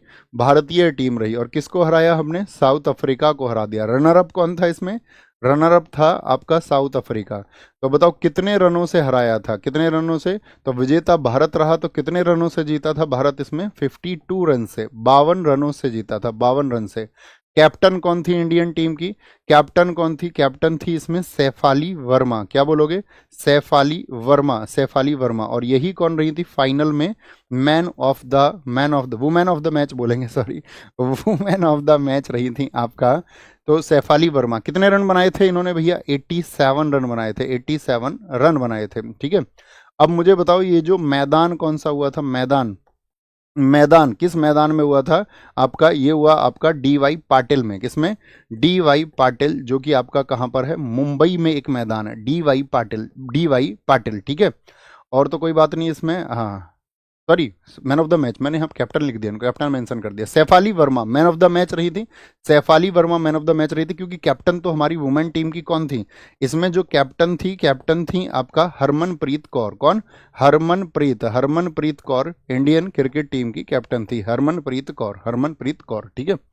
हरमनप्रीत कौर, और तो कोई बात इसमें महत्वपूर्ण हमको दिखती नहीं है। अच्छा, यहाँ पर हम बीसीसीआई के बारे में सोचेंगे, बीसीसीआई के बारे में मुझे बताओ। इंडिया जैसे एक तो आईसीसी है, आईसीसी जानते होंगे, इंटरनेशनल क्रिकेट काउंसिल। आईसीसी जो है, आईसीसी जो 1909 में बना था आईसीसी, जिसका अभी इंटरनेशनल क्रिकेट काउंसिल, इसका अध्यक्ष कौन है वर्तमान में?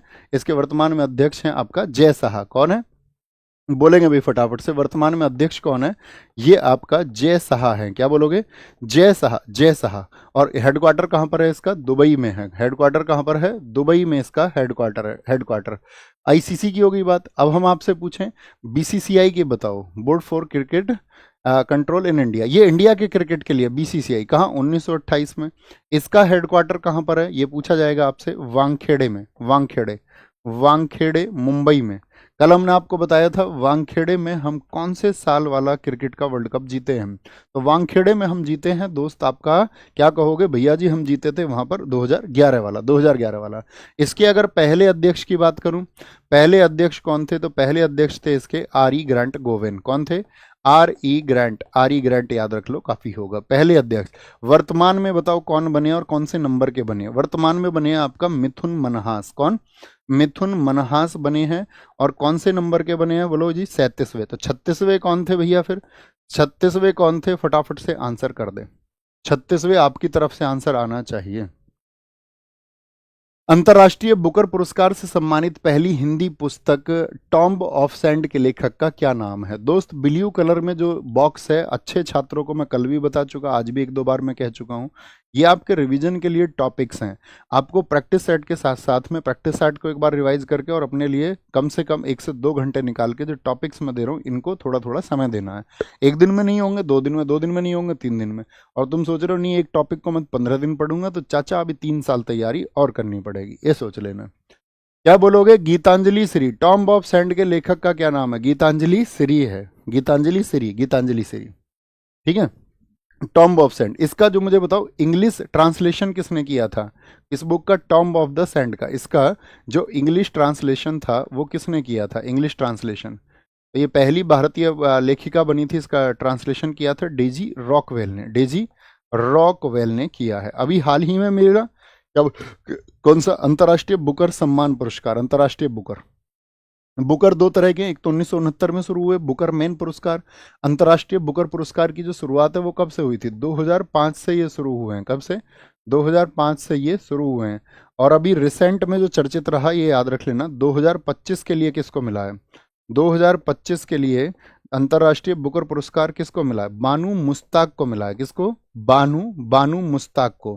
कौन सी बुक इन्होंने लिख दी है? Heart lamp. क्या बोलोगे? हार्ट लैम्प के लिए, हार्ट लैम्प के लिए बानू मुश्ताक को मिला है 2025 में, हार्ट लैम्प के लिए। अच्छा, ये किस भाषा में है? कन्नड़ भाषा में लिखी गई है, कन्नड़ भाषा में। तो फिर इसका इंग्लिश ट्रांसलेशन किसने किया? जैसे डेजी रॉकवेल ने, उसका इसका जो अंग्रेजी अनुवाद है, अंग्रेजी अनुवाद है वो दीपा भस्ती ने किया है। किसने किया है? दीपा भस्ती ने किया, दीपा भस्ती ने। किसने किया इंग्लिश ट्रांसलेशन? दीपा भस्ती ने किया, दीपा भस्ती ने। अब हम आपसे कुछ राइटर पूछेंगे, अरुंधति राय, किरण देसाई, झुंपा लाहिड़ी। अच्छा, मैं आपसे कुछ बुक्स पूछूंगा, आप बताना मुझे, कुछ बुक्स हम आपसे पूछेंगे। अनअकस्टम्ड अर्थ किसकी है? क्या बोलोगे? अनअकस्टम्ड अर्थ, हिंदी में लिख देना। क्या बोलोगे? अनअकस्टम्ड अर्थ, अन आ कस्टम्ड, कस्टम्ड अर्थ, ये किसकी बुक है? अनअकस्टम्ड अर्थ, हिंदी में थोड़ा जल्दी लिख जाता है बस। अनकस्टम्ड अर्थ हो गई आपका। द नेम सेक किताब मुझे बताओ किसकी है? द नेम सेक, ये किसकी बुक है? द नेम सेक बहुत चर्चित किताब है। द नेम सेक हो गया आपका, एक किताब आती थी interpreter of melodies, interpreter of melodies, interpreter of melodies, ये किसकी बुक है? Interpreter of melodies. तो आप कहोगे ये सब किताबें हैं झुंपा लाहिड़ी की। किसकी? झुंपा लाहिड़ी की। और अक्सर ये पूछी जाती हैं भैया, ये वुमेन राइटर जो थी ना, जो अभी लिखी हुई थी, जैसे वुमेन राइटर जो थी, ये बहुत पूछी जाती हैं। आप मुझे बताओ, एक किताब पूछेंगे हम आपसे, Mother Mary come to me, ये किसकी बुक है बताओ? Mother Mary come to me, comes to me, ये किसकी बुक है? तो आप कहोगे ये अरुंधति रॉय की है। और एक the God of small things, वो तो है ही अरुंधति रॉय। यूपी पुलिस याद है क्या पूछ ली थी उसने? The God of small things को मामूली चीजों का देवता किसने लिखी है? मामूली चीजों का, Mother Mary comes to me, क्या बोलेंगे, इन कस्टडी, क्या बोलोगे, इन कस्टडी। ये किसकी बुक है, इन कस्टडी, अनीता देसाई की बुक है। किसकी है, अनीता अनीता देसाई की बुक है, अनीता देसाई की बुक है, ठीक है। एक आप मुझे बताओ, before we visit the goddess, ये किसकी है, before we visit the, before we visit the goddess, before we visit the goddess, ये किसकी है, तो ये है आपका चित्रा बनर्जी की। किसकी, चित्रा बनर्जी दिवाकरणी जिनको हम बोलते हैं, चित्रा बनर्जी की, चित्रा बनर्जी की बुक है। नेक्स्ट, संविधान की प्रस्तावना के अनुसार निम्नलिखित में से कौन सा शब्द क्रम सही है, जो एकदम से सही क्रम है, वो बताएंगे फटाफट से। कौन सा शब्द क्रम सही है,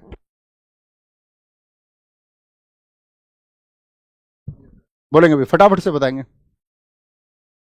सबका आंसर आए, समाजवादी, धर्मनिरपेक्ष, लोकतांत्रिक, गणतंत्र या संप्रभु। क्या बोलेंगे, संप्रभु, धर्मनिरपेक्ष, समाजवादी, लोकतंत्र और आपका क्या बोलेंगे, नहीं गलत है, क्या बोलेंगे आपका कौन सा ठीक हो जाएगा, संप्रभु, समाजवादी, धर्मनिरपेक्ष, लोकतांत्रिक और गणतंत्र, ठीक है।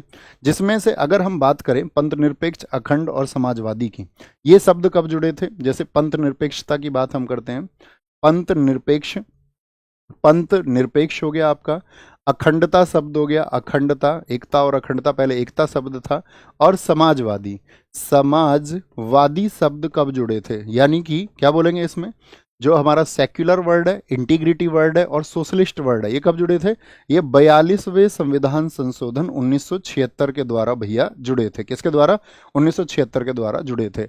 हम आपको बताते थे प्रस्तावना में कितने जस्टिस बताए गए हैं, कितने प्रकार के न्याय की बात की गई है। प्रस्तावना को आज पढ़ना है आपको एक बार, उसमें कितने न्याय की बात की गई है, ठीक है। एक तो न्याय पूछे जाते थे, तो न्याय कितने हैं उसमें, 3 न्याय की बात की गई है।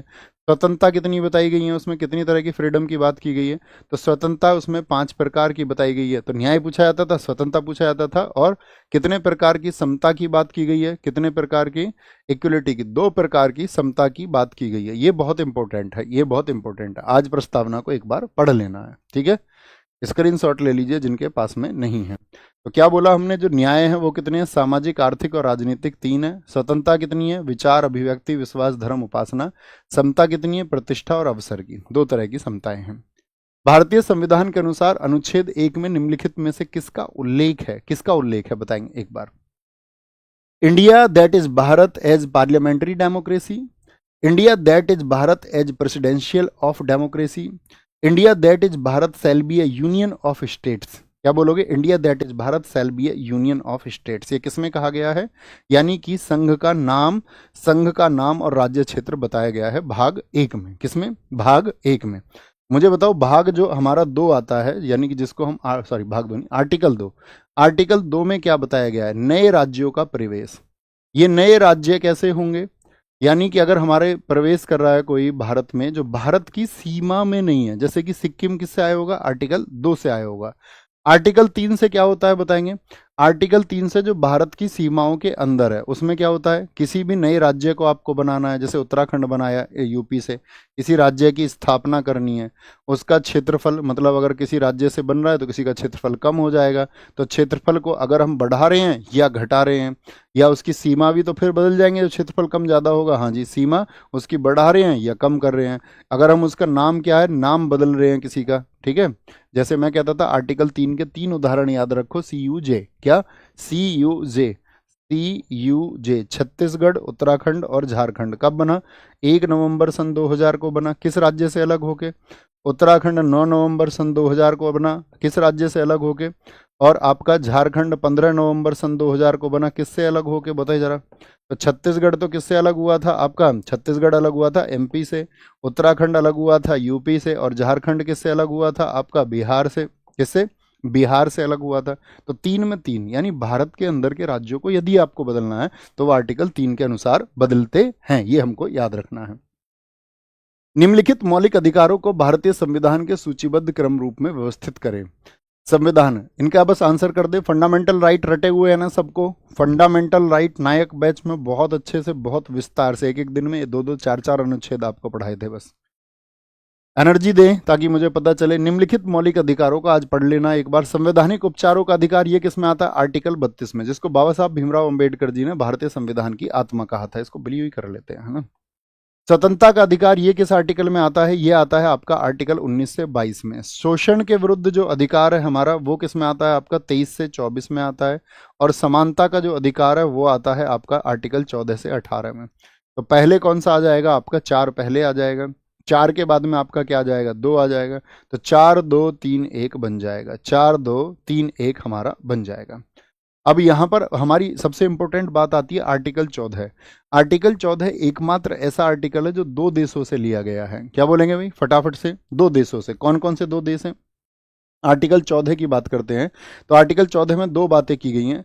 एक तो कानून के समक्ष समानता। क्या बोलोगे? कानून के समक्ष समानता, ये किस देश से लिया है बताएंगे?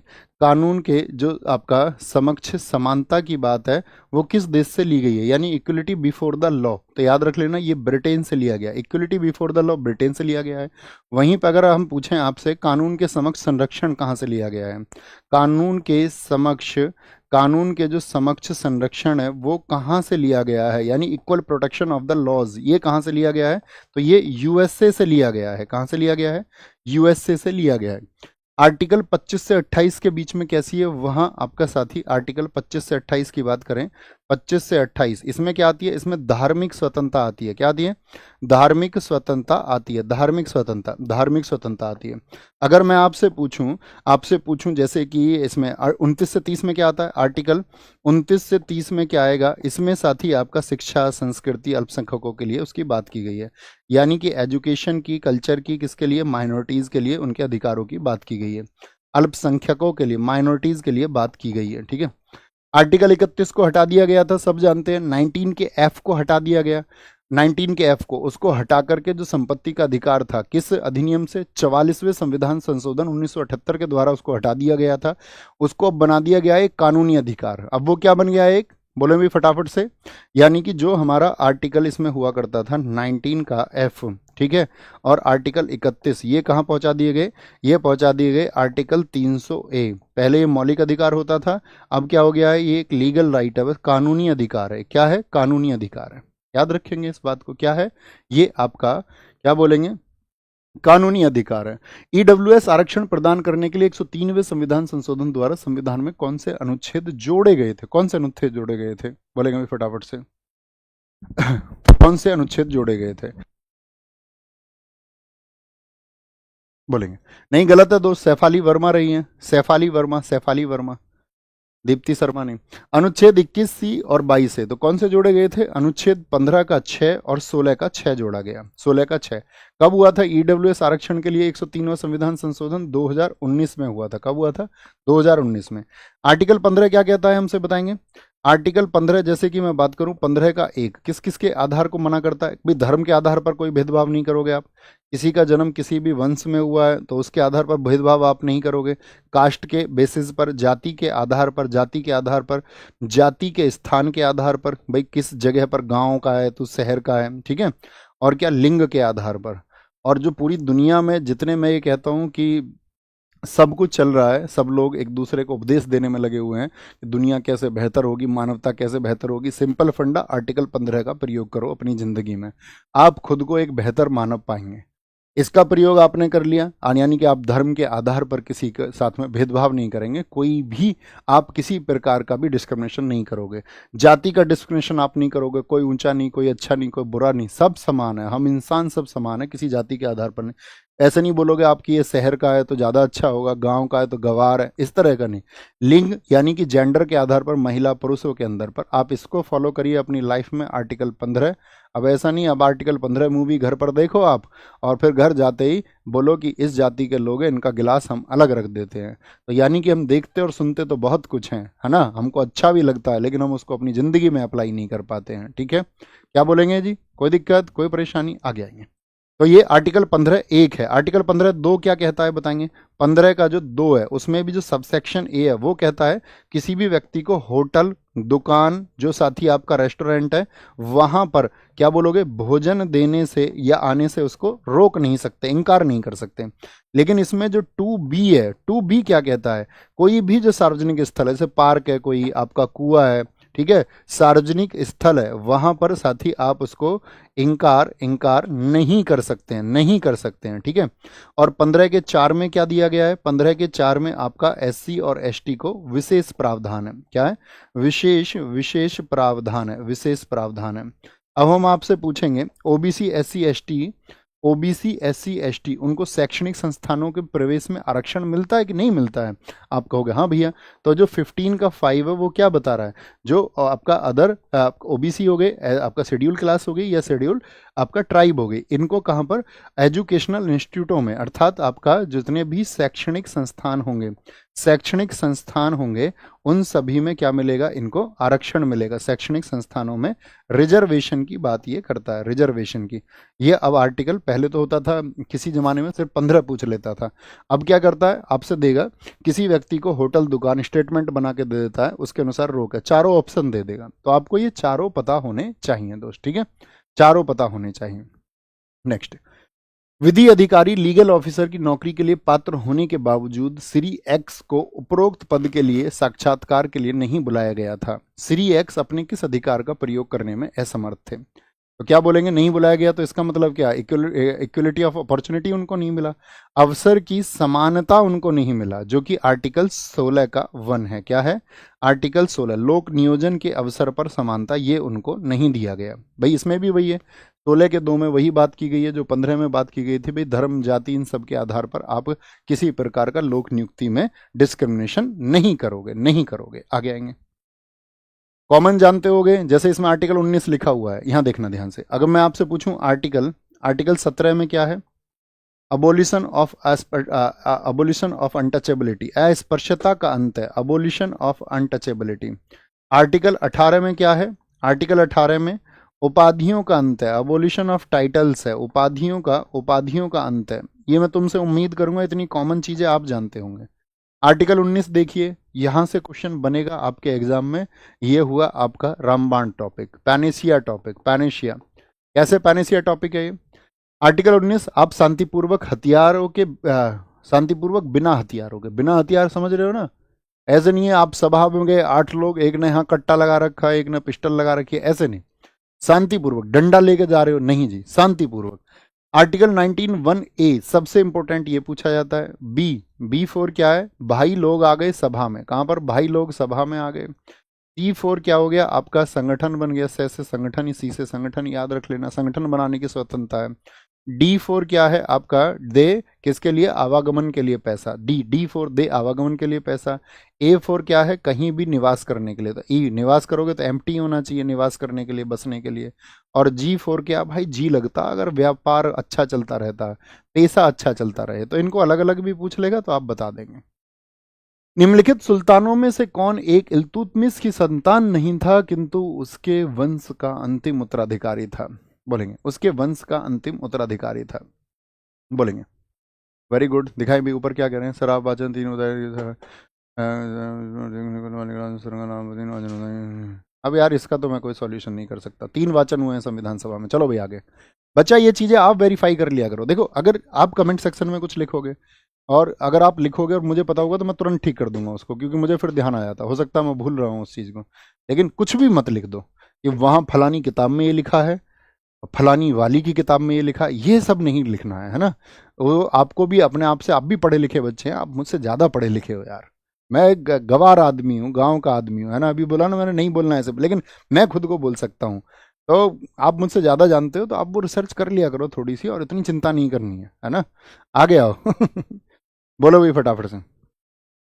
निम्नलिखित सुल्तानों में से कौन एक इल्तुतमिश की सुल्तान नहीं था? वो कौन है? वो नसरुद्दीन महमूद है। नसरुद्दीन महमूद कब से कब तक रहा था? नसरुद्दीन महमूद 1246 से 1265 तक रहा था, क्योंकि ये संतान ना होकर के कौन था? उसका पोता था। क्या बोलोगे? पोता। इसको बोलते हैं सल्तनत काल का औरंगजेब। क्यों कहते हैं बताओ, एक शब्द लिखो। सल्तनत काल का औरंगजेब इसको क्यों कहते थे? कोई एक शब्द में बता सकता है इस बात का उत्तर? वो सबसे होशियार बच्चे होंगे क्लास के, ठीक है। ये बलबन का दामाद था, बलबन का दामाद था, और बलबन ने अपनी बेटी की शादी करके शक्ति अपने हाथ में ले ली थी, क्योंकि बलबन ने एक पद ले लिया था, नायब मुमलिकात अर्थात प्रधानमंत्री का पद, प्रधानमंत्री का पद। कोई एक शब्द में इसका उत्तर बता सकता है क्या? इसको सल्तनत काल का औरंगजेब कहते हैं तुम्हारे लिए। और माया शर्मा ने एक आंसर दिया है, कल भी इन्होंने ही सबसे पहले आंसर दिया था। इन्होंने आंसर दिया एक टोपी। टोपी। देखिए हमारी क्लास इतनी होशियार है और हम आंसर भी ऐसे ही मांगते हैं, तो हमने ये नहीं कहा इसको सल्तनत काल का औरंगजेब क्यों कहते हैं, तो लोगों ने लिख दिया है टोपी, क्योंकि टोपी सीकर ये जीवन व्यतीत करता था, ठीक है, अपना, और उन्हीं को बेचता था, कोई खर्चा नहीं करता था। ऐसी औरंगजेब था, वो भी खर्चा नहीं करता था खुद के ऊपर राजस्व के पैसे का, राजस्व के पैसे का। अब हम बात करेंगे इल्तुतमिश की बेटी कौन थी। इल्तुतमिश की बेटी कौन थी? इल्तुतमिश की बेटी, ठीक है, वो कौन थी? रजिया सुल्तान। रजिया सुल्तान। रजिया सुल्तान तुर्की इतिहास की पहली मुस्लिम शासक बनी थी। कब से कब तक रही थी? 1236 से 40 तक। कैथल में डाकुओं ने इसकी हत्या कर ली थी। लेकिन मुझे बताओ, इसको कैद किसने किया था? रजिया सुल्तान को जो तुर्क के चहलगानी बनाई थी इल्तुतमिश ने, जो 40 तुर्क सरदार थे उसमें से एक सरदार ने रजिया को कैद कर लिया था, उसका नाम बताओ। वो भैया नाम है आपका अल्तुनिया। अल्तुनिया। अल्तुनिया। और किस किले में रखा था इसको कैद करके? वो किला था किला मुबारक। तो आपसे क्वेश्चन है, किला मुबारक जो था वो कहाँ पर स्थित है, किस राज्य में? तो किला मुबारक है आपका भटिंडा में। कहाँ पर है? भटिंडा, जिसको हम पहले तबर हिंद भी कहते थे, वहां पर स्थित है। इसने रजिया को कैद कर लिया था। रजिया ने इसकी तरफ आंखों का इशारा कर दिया था कि मेरे महबूब, मेरे सपनों में सिर्फ तुम ही आते हो, क्यों ना हम तुम शादी कर लेते हैं, अभी तुम एक तुर्क सरदार हो, मुझसे शादी करते ही तुम दिल्ली का राजा बन जाओगे, क्यों मुझको तुम कैद करते हो? फंसे में आ गया था बेचारा, इसके साथ चल गया था। बाकी तुर्क सरदारों ने इनके खिलाफ जब युद्ध किया वहां से, तो इसको उल्टे पैर भागना पड़ा। रजिया भी मारी गई, अल्तुनिया भी मारा गया इश्क में, ठीक है, इश्क में दोनों बर्बाद। तो यहां पर बात याद रखेंगे, कोई दिक्कत नहीं, आगे आओ। बलबन के शासनकाल में तुगरिल खां का विद्रोह कहाँ हुआ था? तुगरिल खां का विद्रोह बोलेंगे भी फटाफट से, बोले। ऊपर दिखाएं क्या कह रहे हैं? सर जी, सर जी, सर जी, सर जी, एक बच्चे ने कहा आपका गीतांजलि श्री को रेत की समाधि के लिए अंतर्राष्ट्रीय बुकर पुरस्कार मिला था और रो रही हैं। क्या नाम है इनका? रो रही हैं, रो रहे हैं? सुंदर सैनी। हाँ बेटा वही है, रेत की समाधि। वह उसमें पेपर में लिखा हुआ है टॉम बॉम द सैंड। टॉम समाधि को कहते हैं, सैंड रेत को कहते हैं। आओ तुम। बलबन के शासनकाल में तुगरिल खान का विद्रोह हुआ था। तुगरिल खान का विद्रोह कहाँ हुआ था बताएंगे भैया? बलबन बताओ पहले तो। बलबन 1265 से लेकर के 1265 से लेकर के 1287 तक रहा। बलबन को ही हम क्या बोलते हैं? बलबन को ही कहा जाता है जिल्ले इलाही, ईश्वर की छाया, द शैडो ऑफ गॉड, जिल्ले इलाही। कौन कहता था खुद को? ये कहता था हमें ईश्वर की छाया, ये खुद ही ईश्वर समझता था खुद को। इसको बोलता था नियामत ए खुदाई। बोला रिप्रेजेंटेटिव है हम उसके, हम कहेंगे जो कहेंगे। नियामत ए खुदाई, नियामत ए खुदाई, नियामत ए खुदाई, नियामत ए खुदाई। आदमी खुद भी कुछ भी कह देता था। फ्रेडरिक नीसे ने नहीं कहा, उसने नाहिलिज्म थ्योरी में उसने कहा गॉड इज डेड, ईश्वर मर गया है। तो क्या बोलेंगे? नियामत ए खुदाई, नियामत ए खुदाई। इसके समय पर जो आपका 1279 में एक अकवा आक्रमण हुआ था, ठीक है, 1200। मैंने आपको बताया था इसने क्या हाल किया था वहां जाकर के, बंगाल खाल उतरवा ली थी इसने। बलबन, बलबन का बहुत खौफ था। बलबन की अगर हम बात करते हैं, बलबन ने आपका गैर इस्लामिक प्रथाओं से दरबार को फुलफिल किया था। गैर इस्लामिक प्रथा दिल्ली दरबार में इसी ने शुरू की थी, क्योंकि ये फारसी पद्धति में दरबार को सजवाता था, फारसी पद्धति। बताओ इसने कौन कौन से उत्सव को इसने शुरू किया था? तो इसने नवरोज उत्सव शुरू कराया। नवरोज उत्सव इसने क्या कराया था? शुरू कराया था। नवरोज उत्सव इसने शुरू कराया था। दो प्रथाएं इसने कौन कौन सी चलाई थी? सिजदा पाबोस, मुझको देख करके झुक जाओगे, क्योंकि ये बौना था हाइट में, 3.5 फीट का। इसका कोई खौफ नहीं था। इसने नीचे इसको इसलिए लेके आए थे खरीद के, इसके जो मालिक थे, कि ये घोड़ों को नीचे से साफ कर देगा, ऐसे ऐसे साफ कर देगा ये, ऐसे घोड़ों को, है ना। तो इसको बेचारे को इसलिए लेके आए थे। बड़ी इसके साथ दिक्कत हुई थी, लेकिन जब ये राजा बना तो ये अपने साथ अंगरक्षक लेके चलता था। वो हर समय जिल्ले इलाही नारे लगाते हुए चलते थे, खौफ का माहौल, किसी को कोई भी दंड दे देता था। तो ये इंपॉर्टेंट बात है, इसके याद रखना। एक गुप्तचर विभाग भी था, इसके बारे में कोई बात भी नहीं कर सकता था कहीं पर। गुप्तचर विभाग था जो इसने बनाया, बरीद ए मुमालिक। क्या बोलोगे? बरीद ए मुमालिक। बरीद ए मुमालिक नाम का विभाग इसने बनाया था। ठीक है, खुद को ये किसका वंशज बताता था? खुद को बोलता था मैं अफर सियाब का वंशज हूँ। किसका? अफर सियाब का वंशज, एक योद्धा था, अफर सियाब का वंशज उसको ये कहता था। ये बात याद रखेंगे। कौन? बलबन कहता था, बलबन। बलबन किस वंश से संबंधित है बोलेंगे भी फटाफट से? तो वो आपका क्या बोलेंगे? बलबन ये था आपका किससे? गुलाम वंश से संबंधित था। गुलाम वंश से। हंस क्यों रहे हो भाई? अरे हंस रहे हो। जलालुद्दीन खिलजी, सुबह सुबह हंसने लग जाते हो। किसके शासनकाल में बड़ी संख्या में मंगोल भारत में बस गए? तुम उनकी तरह तो नहीं हो गए जो सुबह सुबह हंसते हैं इकट्ठे होके? तुम्हारे ऊपर उनका परछाया तो नहीं पड़ गया है? बोलो।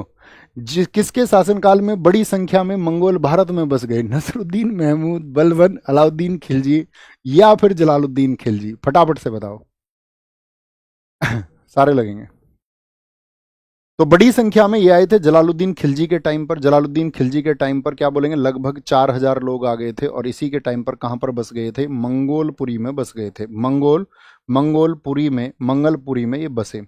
जलालुद्दीन खिलजी क्या है? खिलजी वंश का संस्थापक है। कब से कब तक रहा था? 1290 से 1296 तक। ठीक है। इसकी जो हत्या कर दी थी वो किसने कर दी थी? इसकी हत्या इसके भतीजे एके ने, एके अलाउद्दीन खिलजी ने। किसने? अलाउद्दीन खिलजी ने इसकी हत्या कर दी थी। और अलाउद्दीन खिलजी कब तक आ गया था गद्दी पर? 1296 से लेकर के 1316। इस बार एग्जाम में ये वर्ष तुमसे पूछे जाएंगे, दोनों के दोनों याद रख लेना, दोनों के दोनों। तो हत्या किसने कर दी? अलाउद्दीन खिलजी ने कर दी। अलाउद्दीन खिलजी के द्वारा, इसके भतीजे के द्वारा इसकी हत्या कर दी गई थी। ओके। निम्नलिखित में से किस सुल्तान ने द्वितीय सिकंदर का विरुद्ध धारण किया था? द्वितीय सिकंदर जो टाइटल है आपका, क्या बोलेंगे? बलबन ने। अलाउद्दीन खिलजी यही है। खुद को क्या कहता था? इसका भी विजन था दुनिया की तरह सिकंदर को हम जीतेंगे, इसीलिए इसने कहा था खुद को सिकंदर ए सानी। और जब इसने राजस्थान पर आक्रमण की बात की थी तो किसी ने कहा क्या सिकंदर ए सानी एक महिला के लिए जंग करेंगे? उन्होंने कहा था हाँ, बहुत फैला ली सरहदें, अब बाहें फैलाने का वक्त है। आइए क्या बोलेंगे? अलाउद्दीन खिलजी। क्या क्या टाइटल है अलाउद्दीन खिलजी के? टाइटल बताओ फटाफट से। युग का विजेता, युग का विजेता। और इसको बोलेंगे अब आपका सिकंदर ए सानी। क्या बोलोगे? सिकंदर ए सानी। इसके बचपन का नाम बताओ। सिकंदर ए सानी बचपन का क्या नाम था? बचपन का नाम था अली गुरसास्प। क्या बोलोगे? अली गुरसास्प किसका नाम था? इसी का नाम था अली गुरसास्प। इसकी उपलब्धियां आप मुझे बताओ। इसने क्या किया था? स्थायी सेना का गठन किया सबसे पहले। क्या बोलोगे? अलाउद्दीन खिलजी ने। स्थायी सेना, स्थायी सेना किसने? इसी ने शुरू की थी आपका। इसने क्या किया था? इकता प्रथा को खत्म करके क्या दिया था? नगद वेतन, नगद वेतन। इकता प्रथा किसने शुरू की थी? अलाउद्दीन खिलजी ने। बलबन ने भी थोड़ा प्रयास किया था उसको रेगुलराइज करने का, लेकिन वो असफल रहा था। तो नगद वेतन इसने दिया था आपका। घोड़े दागे किसने? इसी ने दागे। घोड़े, घोड़े दागने की प्रथा इसी की है, घोड़े दागे। सैनिकों का इसने हुलिया लिखवाया। ठीक है, सैनिकों का हुलिया। घोड़े इसने दागे थे, याद रखना। घोड़े को मार्क कर देता था ना, मैं कहानी सुनाई थी पूरी, थम्स अप करके बताया करो यार मुझे, भैया पता है सब कुछ।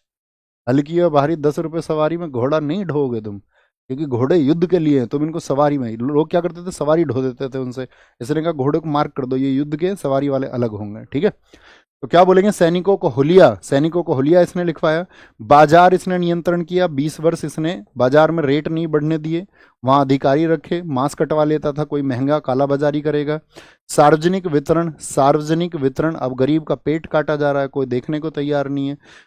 ठीक है। पब्लिक डिस्ट्रीब्यूशन सिस्टम, जो सार्वजनिक वितरण प्रणाली है, वो किसने शुरू की थी? इसी ने शुरू की थी। ठीक है। इसने शराब और मादक पदार्थों पर क्या लगा दी थी? शराब और मादक पदार्थ यानी जितने भी टॉक्सिक होते हैं उन सब पर इसने क्या करा ली थी? रोक लगा दी थी, रोक रोक। इसने सिर्फ 3 टैक्स इंट्रोड्यूस किए थे, 3 कर इसके टाइम पर। कौन कौन से थे? खराज, खुम्स और आपका जजिया। खराज, खुम्स और आपका जजिया। बाद में इसने गढ़ी और घड़ी और क्या बोलते हैं उसको, घड़ी और चरी कर, ये बाद में लगाए थे इसने, बाद में। ठीक है, ये इसने बाद में स्थापित किए थे। ठीक है।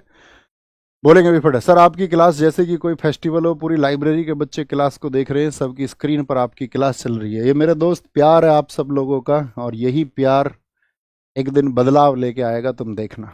बोलेंगे निम्नलिखित में से कौन सा अधिकारी अलाउद्दीन खिलजी के बाजार नियंत्रण से संबंध नहीं था? अच्छा, बदलाव लाने की प्रक्रिया में तुम साथ हो कि नहीं हो? क्योंकि बहुत सारे लोग हमको ये सिखाते थे। मैं छोटी से आपका 30 सेकंड का टाइम लेना चाहूँगा।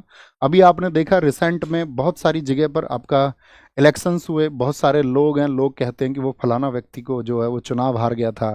कुछ उदाहरण लोग मुझे बताते हैं कि जी ध्यान रखना वो चुनाव हार गए थे, और वो उनका इतना बड़ा नाम था, वो चुनाव हार गए थे। अभी बिहार में क्या आपका नाम बताया कि नहीं साथियों ने? देखिए, व्यक्ति की उपलब्धियां अलग हैं। ग्राउंड पर आप मुझे एक बात बताना, ये जो लोग थे, क्या ये वहां के लोगों से कनेक्टेड थे, या एक पैरासूट की तरह उतार दिए गए कि जाइए ये बड़ा नाम है, ये चुनाव लड़ लेंगे? कभी ये उस जनता के पास गए भी थे? उस जनता से इनके कुछ संबंध भी थे? क्या ये उसी क्षेत्र में हमेशा रहे थे? क्या ये लोगों से कनेक्ट थे? क्या वहाँ के जो स्थानीय लोग से उनसे वो कनेक्ट थे? क्या स्थानीय लोग जो थे वहाँ के उनको जानते थे, या वो उन स्थानीय लोगों को जानते थे? तो सवाल क्या आएगा आपका? नो। और यही मूल कारण है। मूल कारण यही है। आप कहोगे हाँ भैया वो तो कनेक्ट ही नहीं करते, उस बड़े नाम की वजह से उनको उतार दिया जाता था, और वहाँ की जनता उनसे कनेक्ट ही नहीं करती, तो वो देखती नहीं उनको। तो अपनी तुलना तुम मत करना, ठीक है? तुम सुपर हीरो हो हमारे। आएंगे आगे। निम्नलिखित में से कौन सा अधिकारी अलाउद्दीन खिलजी के बारे में बाजार नियंत्रण से संबंध नहीं था? बाजार नियंत्रण से किसका संबंध नहीं था? दीवान रियासत का बिल्कुल संबंध था। ये किससे था? ये आपका कॉमर्स मिनिस्टर था एक तरीके का, ये समझो। ये वाणिज्य मंत्री था, ये इस कामों को देखता था, वाणिज्य का, कॉमर्स का काम ये देखता था। सहना ये मंडी देखता था, हाँ जी। ये व्यापारियों पर कंट्रोल के लिए था। किस पर? व्यापारियों पर। व्यापारियों पर नियंत्रण के लिए था। किसके लिए? व्यापारियों पर नियंत्रण के लिए ये था। बरीद ए मंडी ये गुप्तचरों की नियुक्ति करता था। किसकी? भाई जो स्पाई होंगे वो भी देखेंगे। गुप्तचरों की नियुक्ति करता था। गुप्त घरों की मत लिख लेना। गुप्तचरों की नियुक्ति ये आपका करता था, क्योंकि चुपचाप देखते थे वो। अच्छा, ग्राहक बन के चला जाता था कोई कोई व्यक्ति, ठीक है? अब ग्राहक बन के चला जाता था। दरोगा ए मंडी नहीं होता था इसमें, दरोगा ए मंडी नहीं था, दरोगा ए मंडी नहीं था, याद रखना, ठीक है? जो सहना ए मंडी था, इसको मंडियों का प्रमुख भी कहते थे। क्या कहते थे इसको? इसको मंडियों का प्रमुख कहते थे। मंडियों का प्रमुख, याद रखेंगे, मंडियों का प्रमुख इसको बोलते थे। वित्त विभाग जो था उसको क्या कहा जाता था अलाउद्दीन के समय पर? वित्त विभाग को क्या कहते थे? इसको बोलते थे दीवान ए विजारत। क्या कहा जाता था? फाइनेंस डिपार्टमेंट को दीवान ए विजारत कहा जाता था। और जो आर्टिलरी डिपार्टमेंट था, जो सैन्य विभाग था, उसको क्या कहा जाता था?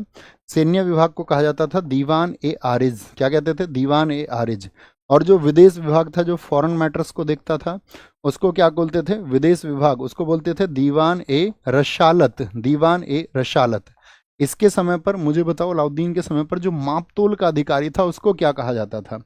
मापतोल का जो अधिकारी होता था, मापतोल जो मेजरमेंट को देखता था सारे को, कि सही मेजरमेंट हो रहा है या नहीं हो रहा, यानी बाजारों पर इसने बहुत ध्यान दिया था। मापतोल का जो अधिकारी था उसको कहा जाता था नाजिर। क्या बोलोगे? नाजिर। नाजिर। एक इंपॉर्टेंट क्वेश्चन है कि भूमि माप के लिए कौन सा आदेश इसने दिया था? भूमि माप के लिए इसने जो आदेश दिया था उसका नाम है जबीता आदेश। तो यह कभी भी पूछे जबीता आदेश किसने जारी किया था, तो वो अलाउद्दीन खिलजी ने जारी किया था। अलाउद्दीन खिलजी ने। अगर हम अलाउद्दीन खिलजी की बात करते हैं तो उसके उत्तर के अभियान आप जानते हैं। उत्तर अभियान, उत्तर के अभियान कितने प्रमुख अभियान है उसके? उत्तर के अभियानों की बात करते हैं तो मुझे बताओ, गुजरात में वो कब गया था? गुजरात में उसका जो अभियान था वो 1297 में हुआ था। 1297 पूछे जाते हैं ये। रणथंबोर में वो कब गया था? रणथंबोर में वो 1301 में गया। और सबसे इंपॉर्टेंट आता है चित्तौड़। चित्तौड़ कब गया था? जिसका नाम बदल के उसने खिजराबाद कर दिया था अपने बेटे के नाम पर, चित्तौड़गढ़। तो चित्तौड़गढ़ में वो गया था 1303 में। यहीं से कहानी आती है रानी पद्मिनी की। मालवा, मालवा कब गया था आपका? 1305 में। 1305 में। 1305 में। ऐसे ही दक्षिण के अभियान अलाउद्दीन के, तो अलाउद्दीन खिलजी के एक बार आज आप लिखिए होमवर्क में, अलाउद्दीन के दक्षिण के अभियान हम पढ़ेंगे भैया, ठीक है? अरे ओए, पार्टी के भक्त मत बनो यहाँ पर कोई भी। क्लास में सिर्फ पढ़ना है, क्लास में कोई बात नहीं करेंगे।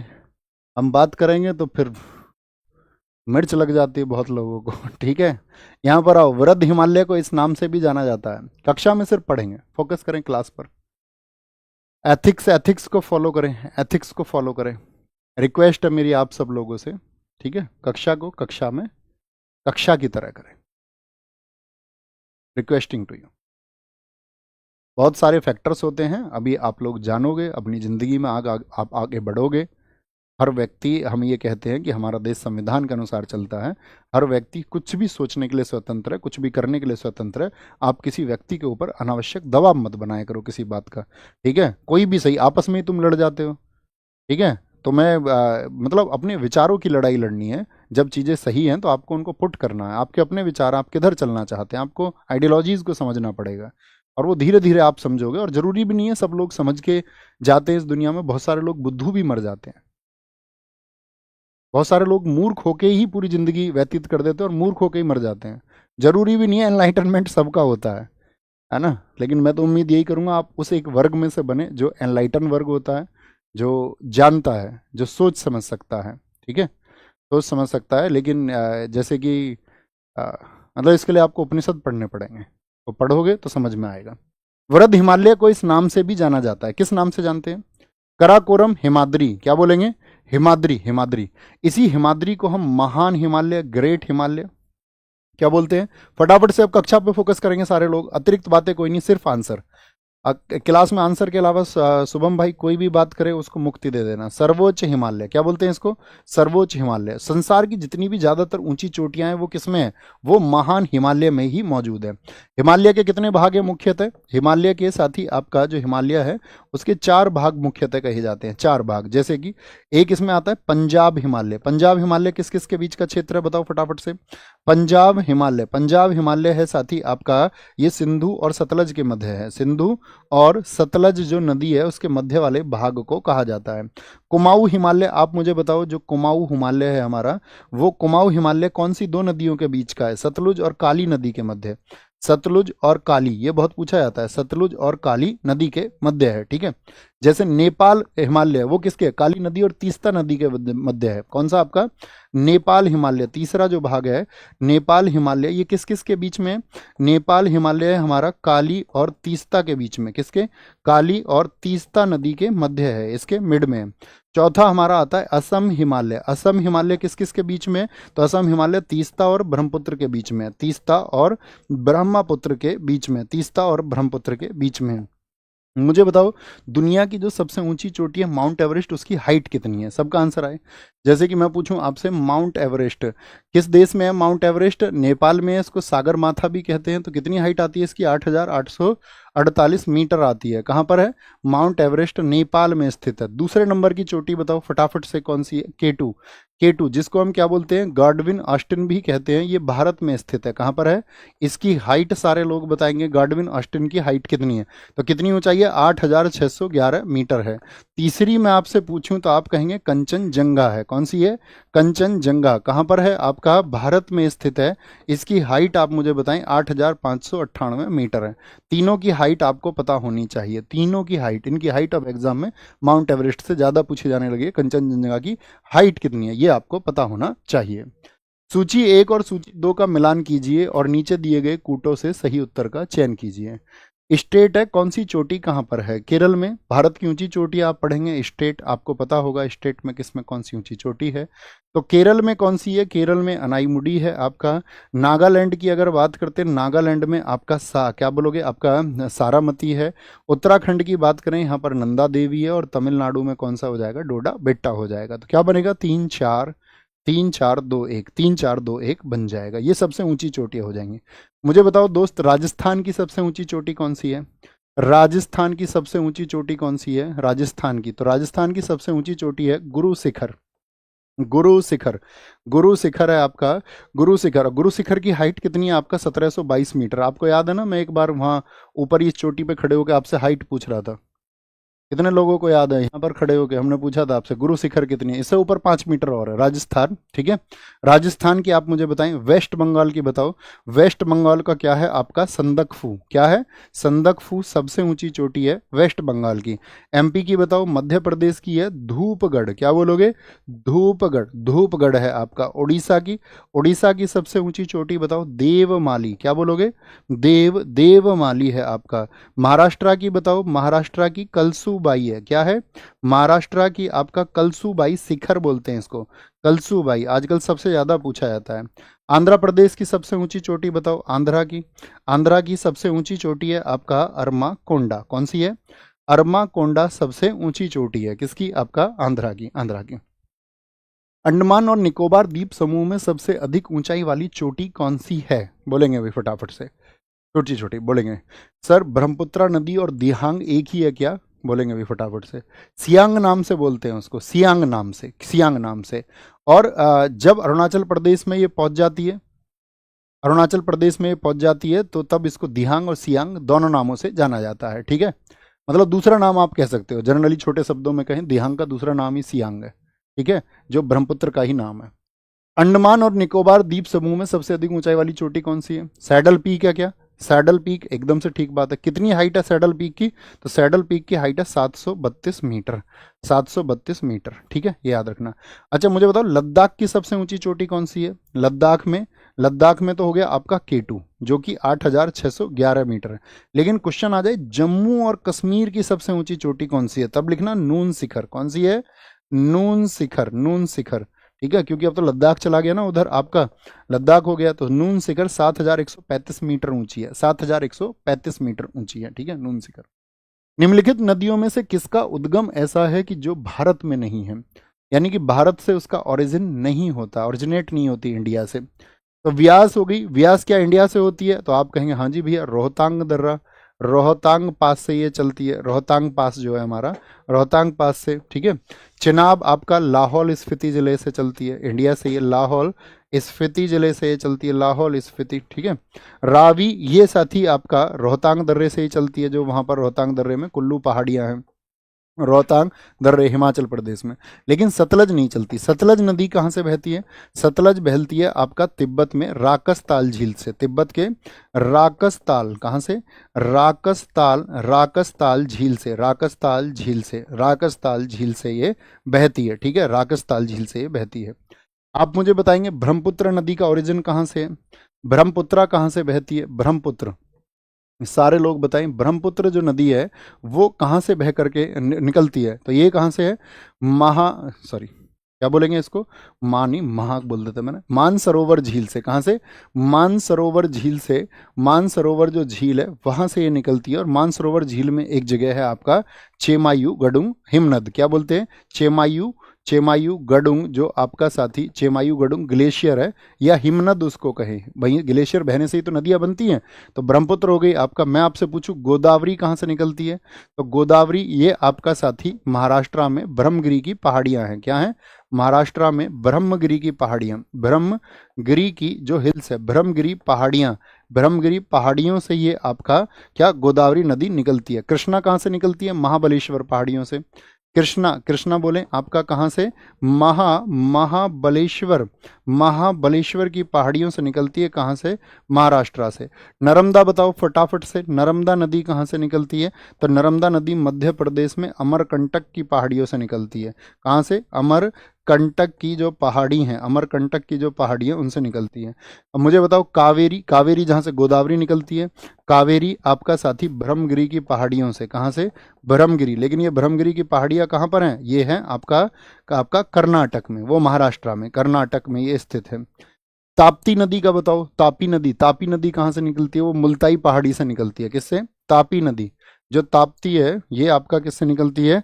ये आपका मुल्ताई की पहाड़ियों से निकलती है, जो बैतूल जिले में है। कहाँ पर? आपका एमपी में, एमपी में स्थित है। और गंगा नदी तो आप जानते होंगे सब लोग, गोमुख से। कहाँ से? गोमुख, उत्तराखंड से। गोमुख से आपका, गोमुख, गंगोत्री भी कहते हैं उसको, गंगोत्री, गंगोत्री से। और यमुना बताओ फटाफट से, बंदरपूछ से निकलती है यमुना, बंदरपूछ से, जो कि यमुनोत्री है। क्या? बंदरपूछ यमुनोत्री, जो कि आपका कहाँ पर है? उत्तराखंड में है। कहाँ पर है?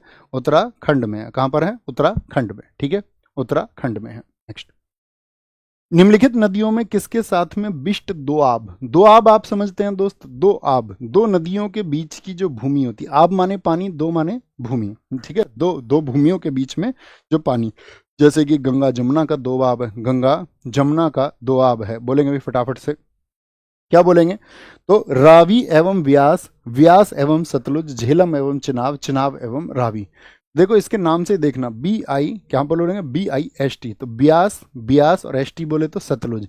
व्यास और सतलुज के मध्य ये है आपका, जैसे रावी और व्यास है, रावी और व्यास, तो इसको बोलते हैं RA होता है, और CHE, क्या बोले? रावी और चिनाब आएगा वो तो, रावी और चिनाब। यहाँ देखिए ध्यान से, RACHE, RACHE, तो इसको क्या बोल देते हैं, इससे से रचना बन जाता है नाम, रचना दो आब, रचना दो आब, रचना दो आब बनता है इसके बीच में, रचना दो आब, ठीक है। चाज किस किस के बीच में है बताएंगे फटाफट से। चाज ये चिनाब और झेलम के बीच में है, किसके, चिनाब और झेलम, CHE चिनाब, और आपका जे जैसे आता है आपका झेलम के मध्य है, झेलम के मध्य है, ठीक है, झेलम के मध्य याद रखेंगे। अगर हम जब बिष्ट दोआब की बात करते हैं तो ऐसे में आपको पंच प्रयाग पता होने चाहिए। पंच प्रयाग जानते हैं, उनके नाम जानते हैं, थम्स अप करके बताओ।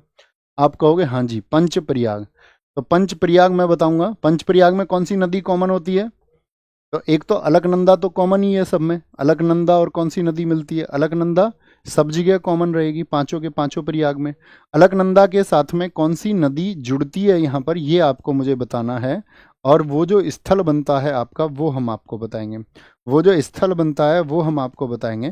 तो यहाँ पर आपका मुझे बताना है आपको, जो धौली धौली गंगा है, धौली गंगा ये कहाँ पर मिलती है, धौली गंगा ये कहाँ पर मिलती है, नंदाकिनी कहाँ पर मिलती है, नंदाकिनी कहाँ पर मिलती है, मंदाकिनी कहाँ पर मिलती है, मंदाकिनी कहाँ पर मिलती है, भागीरथी कहाँ पर मिलती है, भागीरथी कहाँ पर मिलती है, और पिंडर, पिंडर ये कहाँ पर मिलती है। तो अलकनंदा के साथ धौली धुलना क्या बताते थे हम, विष्णु जी के पैर धुलने से याद रखो। नंदाकिनी में हम याद रखते थे आपको जो नंद है, तो यहाँ पर आपका नंद ही जुड़ता है, आपका विष्णु प्रयाग हो गया, तो यहाँ पर नंद से नंद प्रयाग ही हो जाता है, नंद प्रयाग। मंदाकिनी में हम बोलते हैं मंदा करो, रुद्र गुस्सा मंदा होना चाहिए, रुद्र गुस्से को बोलते हैं रुद्र प्रयाग मंदा रखो। भगीरथ लेके आए थे देवताओं को, देव प्रयाग देवताओं से कह के गंगा जी को। पिंडर कर्ण किसी से डरता नहीं, पिंडर डरता नहीं कर्ण किसी से, उसको किसी का डर नहीं है, उसको जिसके साथ रहना है उसका साथ निभाना है। बोलेंगे भाई फटाफट से। ब्रह्मगिरी क्या आपका दोनों राज्यों में, हाँ जी महाराष्ट्र और कर्नाटक दोनों जगह फैली हुई है ब्रह्मगिरी की पहाड़ियाँ। निम्नलिखित में से कौन सा युग्म है जो सही सुमेलित है। सूक्ष्म अर्थशास्त्र माइक्रो इकोनॉमिक्स में इन्फ्लेशन रेट को दिखाया जाता है, यानी कि माइक्रो इकोनॉमिक्स में क्या, मुद्रास्फीति दर नहीं, इन्फ्लेशन तो पूरे आपका अगर हम बात करते हैं, देखिए मुद्रास्फीति दर, इन्फ्लेशन यानी महंगाई, महंगाई में क्या हम एक वस्तु की बात कर रहे हैं तो I4 होता है इंडिविजुअल, I4 होता है इंडिविजुअल, जैसे कि मैं बात करने लगूं एक व्यक्ति की आय की, एक व्यक्ति की बात करूं तो तब वो इंडिविजुअल होगा। तो मुद्रास्फीति तो महंगाई दर तो पूरे मतलब एक व्यापक दर है ना, तो वो मैक्रो में आता है। देखो मैक्रो, मैक्रो होता है ना, ये लिखा हुआ होगा यहाँ पर, A4 होता है एग्रीगेट, क्या होता है, मतलब एक शब्द बता रहा हूं मैं आपको, इसको मान मत लेना सही में कि यही है, अंतर करने के लिए। देखो जब माइक्रो में कौन सी चीज़ आएंगे, I4 इंडिविजुअल, जब छोटी चीज़ों की बात करेगा तो माइक्रो में, जब बड़ी चीज़ों की बात करेगा एग्रीगेट, बड़े स्तर पर, जैसे कि राष्ट्रीय आय की मैं बात करने लग जाऊँ आपसे, ठीक है, या मैं आपसे GDP की बात करने लग जाऊँ, बड़े स्केल पर जब मैं आपसे बात करने लग जाऊँ, ठीक है। बोलेंगे अभी फटाफट से। समष्टि अर्थशास्त्र राष्ट्रीय आय, मैक्रो इकोनॉमिक्स की नेशनल इनकम है। A4 क्या है, A4 आपका ये क्या बोलेंगे, आपका ये आपका समष्टि अर्थशास्त्र में राष्ट्रीय आय, एकदम से ठीक हो जाएगा, समझ गए। अब देखो जैसे चाय की कीमत है, चाय की कीमत क्या है, ये कुछ लोगों को प्रभावित करेगी, प्राइस ऑफ टी, ठीक है, तो ये एग्रीगेट नहीं है, सबकी पूरे देश की बात नहीं चल रही है, क्योंकि चाय में सब चीजें शामिल नहीं है। राष्ट्रीय आय में सबकी आय शामिल है, सूक्ष्म अर्थशास्त्र GDP में आएगा नहीं, ये देखो व्यापक स्तर के माइक्रो मैक्रो में आएगा, किस में आएगा, ये मैक्रो में आएगा, समझ गए। तो I4 इंडिविजुअल यानी कि जो व्यक्तिगत चीजों की बात हो, व्यक्तिगत चीजों की बात हो, और एग्रीगेट अर्थात जब समग्र की बात हो। थम्स अप करके बताएं, इतने चीज से हम आसानी से इस अंतर को कर सकते हैं, आसानी से हम इसको अंतर को कर सकते हैं। अगर मैं आपसे पूछूं जो हमारा मैक्रो इकोनॉमिक्स है, जो मैक्रोज वर्ड से आया है, ये मैक्रोज, इसके बारे में जो व्याख्या 1936 में हुई थी, ये याद रख लेना बस। इसकी व्याख्या 1936 में किसने की थी, J.M. कीन्स ने की थी, किसने, J.M. कीन्स ने इसकी व्याख्या की थी, J.M. कीन्स ने, ठीक है, ठीक है, J.M. कीन्स ने। तो समष्टि में कौन कौन सी चीज़ें आ जाएंगी, मैक्रो में कौन कौन सा आ जाएगी, जैसे GDP की मैं बात कर लूँ, नेशनल इनकम आपने देख ही लिया, आपका मुद्रास्फीति की बात कर लूँ, यानी इन्फ्लेशन की बात कर लूँ मैं आपसे, मुद्रास्फीति की बात कर लूँ, ये सब इसी में आएगा। बात क्लियर है। स्तंभ A में दी गई अवधारणा को स्तंभ 2 में उनसे संबंधित विवरण के साथ में मिलान कीजिए, ठीक है, मिलान कीजिए। अवमूल्यन क्या होता है ये आपको बताना है, मूल्यह्रास डेप्रिसिएशन क्या होता है, डिफ्लेशन क्या होता है, और एक्सचेंज कंट्रोल क्या होता है, एक्सचेंज कंट्रोल क्या होता है। तो क्या बोलेंगे, अवमूल्यन तो किसी चीज में कमी कर देना, किसी वस्तु के मूल्य में कमी कर देना। भारत में अवमूल्यन कितनी बार हुआ है रुपए का, अवमूल्यन कितनी बार हुआ है, अवमूल्यन कितनी बार हुआ है, मूल्यह्रास की बात कर दें आपका, डेप्रिसिएशन की बात कर दें आपका, तो बी का 1 यानी विनिमय की बाजार दर में गिरावट को दर्शाता है। सी का आपका डिफ्लेशन, अपस्फीति क्या होता है, घरेलू मुद्रा का संकुचन होता है। विनिमय नियंत्रण जो होता है साथी आपका, वो होता है विनिमय नियंत्रण, ये विदेशी मुद्रा नियंत्रण विनियमन होता है। एकदम सही हो जाएगा। क्या बोल देंगे, 5 1 2 3। अच्छा एक छोटा हुआ है, 5 1 2 3, तो ऑप्शन ए एकदम से सही हो जाएगा, ऑप्शन ए। अगर मैं डिवैल्यूएशन की बात करता हूँ, डिवैल्यूएशन की बात करता हूँ, अवमूल्यन की मैं बात करता हूँ, तो भारतीय रुपए का जो अवमूल्यन किया गया है वो फर्स्ट टाइम किया गया था 1949 में। मुझे बताओ रिजर्व बैंक के गवर्नर कौन थे 1949 में। सेकंड मुझे बताओ, सेकंड टाइम कब किया गया था आपका, जून 1966 में किया गया था। ये सितंबर माह में हुआ था, 18 या 20 सितंबर के बीच में। ये आपका 6 जून को हुआ था, 6 जून 1966 को। और तीसरी बार 2 चरणों में किया गया था, 1 जुलाई 1991 को, 1 जुलाई 1991 को, और उसके बाद में आपका 3 जुलाई 1991 को।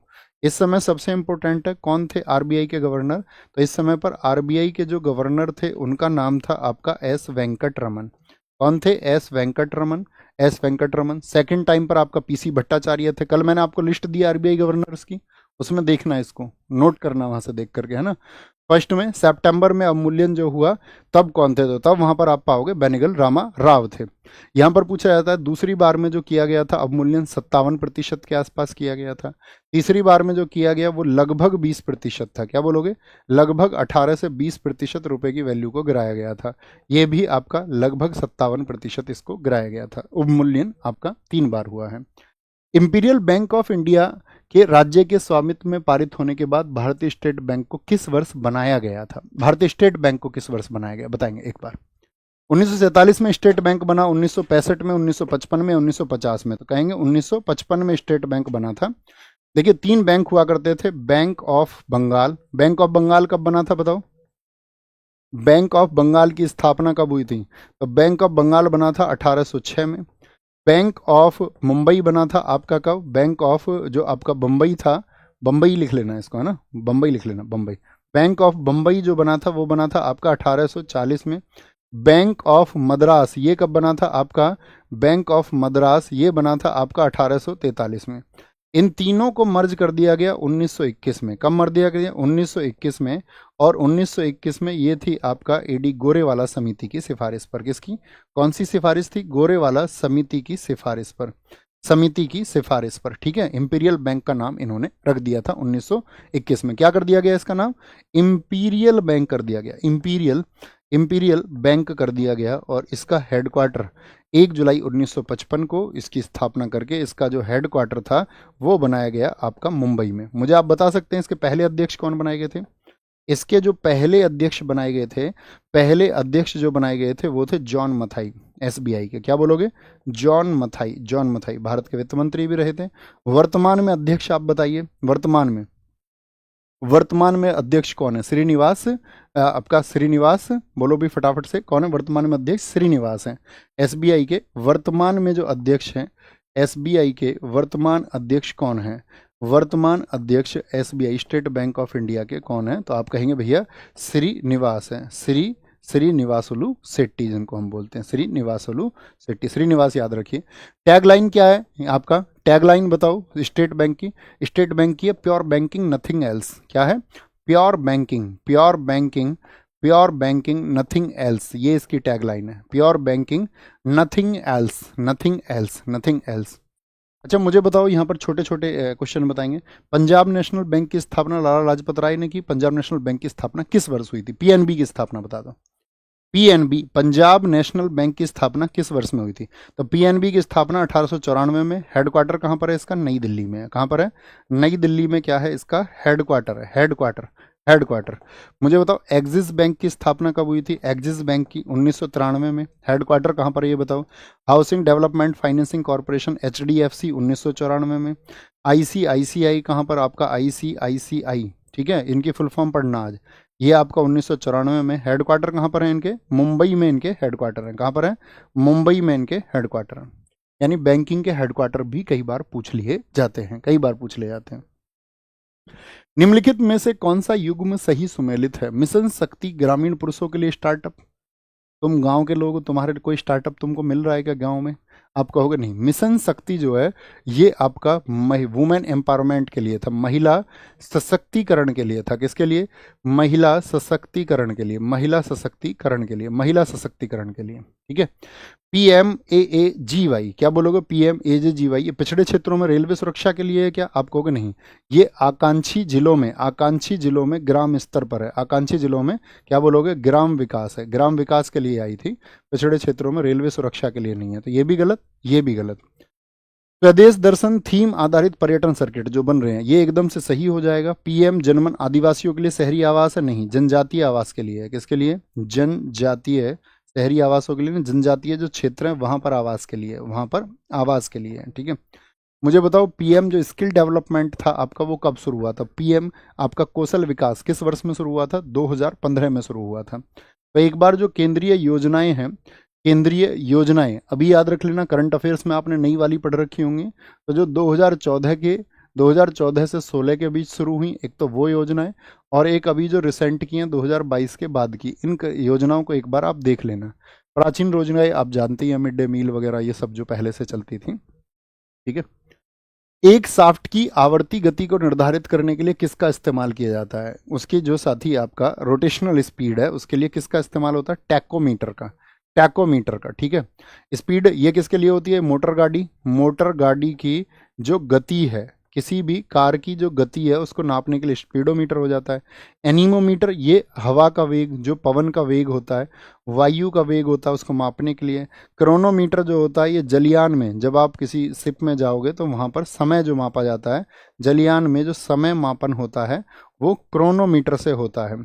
आप मुझे बताओ हाइड्रोमीटर से क्या नापा जाता है? हाइड्रोमीटर से फटाफट बताओ, एक एक शब्द लिखते रहना बस। हाइड्रोमीटर से क्या नापा जाता है? किसी भी जो आपके लिक्विड है उसकी डेंसिटी, द्रव का जो घनत्व है, द्रव का जो घनत्व है वो मापा जाता है। बोलोमीटर से बताओ क्या होता है? बोलोमीटर से क्या होता है आपका जो साथी आपका यहाँ पर मापा जाता है ऊष्मीय, क्या बोलोगे? ऊष्मीय विकिरण को मापा जाता है। किसको? ऊष्मीय विकिरण को मापा जाता है, ऊष्मीय विकिरण को। ठीक है। सोनार किसको मापता है? सोनार क्या बोलेंगे? साउंड नेविगेशन एंड रेंजिंग, इसका फुल फॉर्म आपको पता होना चाहिए। ये आपका पराश्रव्य तरंगों को, अल्ट्रासोनिक वेव्स को, पराश्रव्य तरंगों को मापने के काम आता है, पराश्रव्य तरंगों को। हिप्सोमीटर बताओ, हिप्सोमीटर क्यों प्रयोग होता है? हिप्सोमीटर, ये हिप्सोमीटर प्रयोग होता है आपका जो आपका सी लेवल है उससे कितनी ऊंचाई है आप देखते होगे कहीं पर, जैसे रेलवे में आप जाओगे, समुद्र तल से ऊंचाई इतनी, समुद्र तल से ऊंचाई इतनी, समुद्र तल से जो ऊंचाई है उसके लिए हिप्सोमीटर का प्रयोग होता है। किसका? हिप्सोमीटर का। फैदोमीटर बताओ फटाफट से क्यों प्रयोग होता है? फैदोमीटर ये क्या होता है? ये समुद्र तल में जो गहराई होता है, गहराई किसकी? समुद्र की, वो कौन नापने में प्रयोग होता है? फैदोमीटर प्रयोग होता है। ठीक है। फैदोमीटर प्रयोग होता है। कौन सा तत्व ना तो धातु है और ना ही अधातु है? कौन सा तत्व ना तो धातु है और ना ही अधातु है? बोलेंगे भी फटाफट से। चलो सर, दूसरी बार नोटबंदी। अच्छा, नोटबंदी, नोटबंदी की बात करिए हमने कहीं पर भी, अवमूल्यन की बात करिए बुद्धू। कौन सा तत्व ना तो धातु है और ना ही अधातु है? उसको बोलते हैं उपधातु, यानी कि मेटालॉइड्स की बात कर रहे हैं। क्या बोलोगे? मेटालॉइड्स की बात हम कर रहे हैं। मेटालॉइड टोटल कितने हैं? 7 मेटालॉइड्स हैं। कौन सा हो जाएगा? जर्मेनियम हो जाएगा। ठीक है। जर्मेनियम हो गया आपका, बोरॉन हो गया, बोरॉन इसको पूछ लेगा आपका, सिलिकॉन है, सिलिकॉन है, क्या है? सिलिकॉन है, सिलिकॉन होता है आपका। आर्सेनिक होता है, आर्सेनिक, आर्सेनिक होता है, आर्सेनिक होता है। एंटीमनी होता है, क्या बोलोगे? एंटीमनी होता है। टैलेरियम होता है, क्या होता है? टैलेरियम होता है, टैलेरियम होता है आपका। और पोलोनियम होता है, क्या होता है? पोलोनियम होता है, पोलोनियम होता है। तो उपधातु कितने होते हैं? 7 होते हैं। उपधातु कितने होते हैं भैया? मोबाइल चिप बनती हैं जर्मेनियम से। स्ट्रेंजर 899 ने ये आंसर दिया है। नेक्स्ट है, प्रोटोप्लाज्म शब्द जो है ये किसने गढ़ा था? मतलब प्रोटोप्लाज्म शब्द को किसने आपका नाम दिया? कौन है? आपका जॉन ग्रेगर मेंडल, जीजी मेंडल ने, या जोहान इवालिज्म पुरकिंजे ने, या चार्ल्स डार्विन ने, या हॉबर्ट हुक ने? तो क्या बोलोगे? इसको पुरकिंजे ने नाम दिया है, पुरकिंजे ने। ग्रेगर मेंडल इनको किसका बोलते हैं? आनुवांशिकता का जनक बोलते हैं। ठीक है। आनुवांशिकी बोल दीजिए, हेरिडिटी। आनुवांशिकी का जनक कौन है? आनुवांशिकी का जनक यही है। चार्ल्स डार्विन को हम कहते हैं जिन्होंने क्या दिया था? आधुनिक जीव विज्ञान के जनक भी कह दीजिए, या इनको हम कहते हैं जिन्होंने विकासवाद का सिद्धांत दिया, विकासवाद का सिद्धांत। डार्विन ने कौन कौन सी बुक लिखी हैं आप बता सकते हैं क्या? ठीक है। प्रोटोप्लाज्म, प्रोटोप्लाज्म को हम बोलते हैं कि ये फिजिकल बेसिस है लाइफ का, जीवन का भौतिक आधार। जीवन का भौतिक आधार क्या है? जीवन का भौतिक आधार वो प्रोटोप्लाज्म है, प्रोटोप्लाज्म है। प्रोटोप्लाज्म को ही हम क्या बोलते हैं? जीव द्रव्य। तो जीव द्रव्य जीवन का भौतिक आधार होता है, जीव द्रव्य। ठीक है। इसकी खोज हुई थी आपका 1839 में। आप मुझे बताओ, अगर चार्ल्स डार्विन ने कौन सी बुक लिखी है? बोलेंगे भी फटाफट से, हमने बुक पूछा है आपसे, बहुत बढ़िया। कौन सी बुक लिखी है इन्होंने 1859 में? क्या बोलेंगे? एक तो इन्होंने लिखा था आपका, एक 1871 में लिखी, 1859 वाली आप बताओ। 1871 में द डिसेंट ऑफ मैन लिखी। क्या लिखी? The descent of man, descent of man. सारी मान्यताएं को इन्होंने धूमिल कर दिया था, चर्च इनके खिलाफ पड़ गया था। जब आप पुरानी मान्यताओं पर सवाल उठाएंगे तो जिन लोगों के व्यापार पुरानी मान्यताओं के सहारे चल रहे हैं तो वो आपसे लड़ जाएंगे, एकदम से लड़ जाएंगे। ठीक है। वही डार्विन के साथ भी हुआ था। बोलेंगे भाई ऑरिजिन ऑफ स्पीसीज, बहुत बढ़िया, बहुत शानदार। जातियों का उद्भव कैसे हुआ? ऑरिजिन ऑफ स्पीसीज, जिन्होंने बता दिया दुनिया में जो जातियां हैं ये किस तरह से बनी हैं। आपको भी जानना चाहिए, नहीं तो आप भी अंधेरे में रहते रहेंगे। बोलेंगे पौधे में प्रकाश संश्लेषण के लिए कौन सा अंग जिम्मेदार है? प्रकाश संश्लेषण के लिए माइटोकॉन्ड्रिया, क्लोरोप्लास्ट, ल्यूकोप्लास्ट या क्रोमोप्लास्ट होता है? तो क्या बोलेंगे भैया? क्लोरोप्लास्ट होता है प्रकाश संश्लेषण के लिए। क्या होता है? क्लोरोप्लास्ट। अगर क्लोरोप्लास्ट की हम बात करते हैं, इसकी खोज जो की थी वो की थी सिम्पर ने। किसने? सिम्पर ने इसकी खोज की थी। और इसमें क्या होता है? क्लोरोफिल होता है। क्लोरोफिल में कौन सा एलिमेंट होता है? क्लोरोफिल, क्लोरोफिल इसमें होता है, क्लोरोफिल। ठीक है। क्लोरोफिल इसमें होता है। तो मुझे बताओ फटाफट से, क्लोरोफिल में क्या पाया जाता है? कौन सा एलिमेंट होता है? मैग्नीशियम होता है, मैग्नीशियम होता है। क्रोमोप्लास्ट किस लिए होता है? क्रोमोप्लास्ट, तो ये जो क्रोमोप्लास्ट है इसका भी उपयोग है, फल और फूलों को रंग देता है। फल और फूलों को जो रंग मिलता है वो किससे मिलता है? आपका क्रोमोप्लास्ट से मिलता है। ठीक है, क्रोमोप्लास्ट से। लीगोप्लास्ट, इसका कोई कलर ही नहीं होता। क्या बोलोगे? इसका कोई कलर ही नहीं होता। अगर कुछ प्लांट हॉर्मोन्स की मैं आपसे बात करूं, ठीक है, प्लांट हार्मोन्स की बात करते हैं, पादप हार्मोन की हम आपसे बात करते हैं, प्लांट्स हार्मोन की। तो प्लांट्स हार्मोन में सबसे ज़्यादा पूछा जाता है, मुझे बताओ जो एथिलीन होता है ये किस काम में आता है? एथिलीन तो कच्चे फलों को पकाने में आता है, प्रयोग में नहीं आता। कच्चे कच्चे फल को पकाने में, कच्चे फल को अगर आपको पकाना है तो उसमें किसका प्रयोग हो जाएगा? वो आपका एथिलीन का भाई साहब प्रयोग आप कर सकते हैं। ऑक्सिन क्यों प्रयोग होता है बताएंगे? ऑक्सिन, ऑक्सिन होता है अगर किसी के मतलब मान के चलो स्टेम है, किसी पौधे के तन और जड़ें जो है उनमें वृद्धि नहीं हो रही है, तो उनके तनों और जड़ों को बढ़ाना है। तनों और जड़ों में वृद्धि, जड़ों में वृद्धि के लिए जो आपका हार्मोन होता है वो ऑक्सिन होता है। जैसे ऑक्सिन होता है। जिब्रेलिन क्या करता है बताओ? जिब्रेलिन का क्या काम है? जिब्रेलिन हार्मोन क्या करता है? ये लंबाई में वृद्धि करता है पौधे की। किसकी? पौधे की लंबाई, पौधे की लंबाई में ये आपका वृद्धि करता है, पौधे की लंबाई में वृद्धि करता है। जैसे मैं आपसे पूछूं साइटोकाइनिन क्या करता है? साइटोकाइनिन, साइटोकाइनिन ये आपका साइटोकाइनिन का काम है कोशिका जो विभाजन दर है उसको बढ़ा देता है। ठीक है, जो कोशिका सेल का जो डिस्ट्रीब्यूशन रेट है, कोशिका का जो विभाजन की दर होती है, कोशिका विभाजन दर उसको क्या कर देता है? बढ़ा देता है। तो फिर घटाता कौन है? कोशिका विभाजन की दर को मैं आपसे पूछूं, कोशिका विभाजन की दर को फिर घटाने का काम कौन करता है? तो वो है एब्सिसिक। कौन सा हार्मोन होता है वो एब्सिसिक हार्मोन होता है, एब्सिसिक हार्मोन। एब्सिसिक हार्मोन क्या करता है? कोशिका विभाजन की दर को घटा देता है। ठीक है, बोलेंगे फटाफट से, बोलेंगे, आगे आएंगे। कौन सा पादप हार्मोन पुष्पन को बढ़ावा देता है? बोलेंगे भी फटाफट से। सर प्लीज गुस्सा मत होना, हर रोज 5 मिनट नैतिक शिक्षा के लिए दीजिए।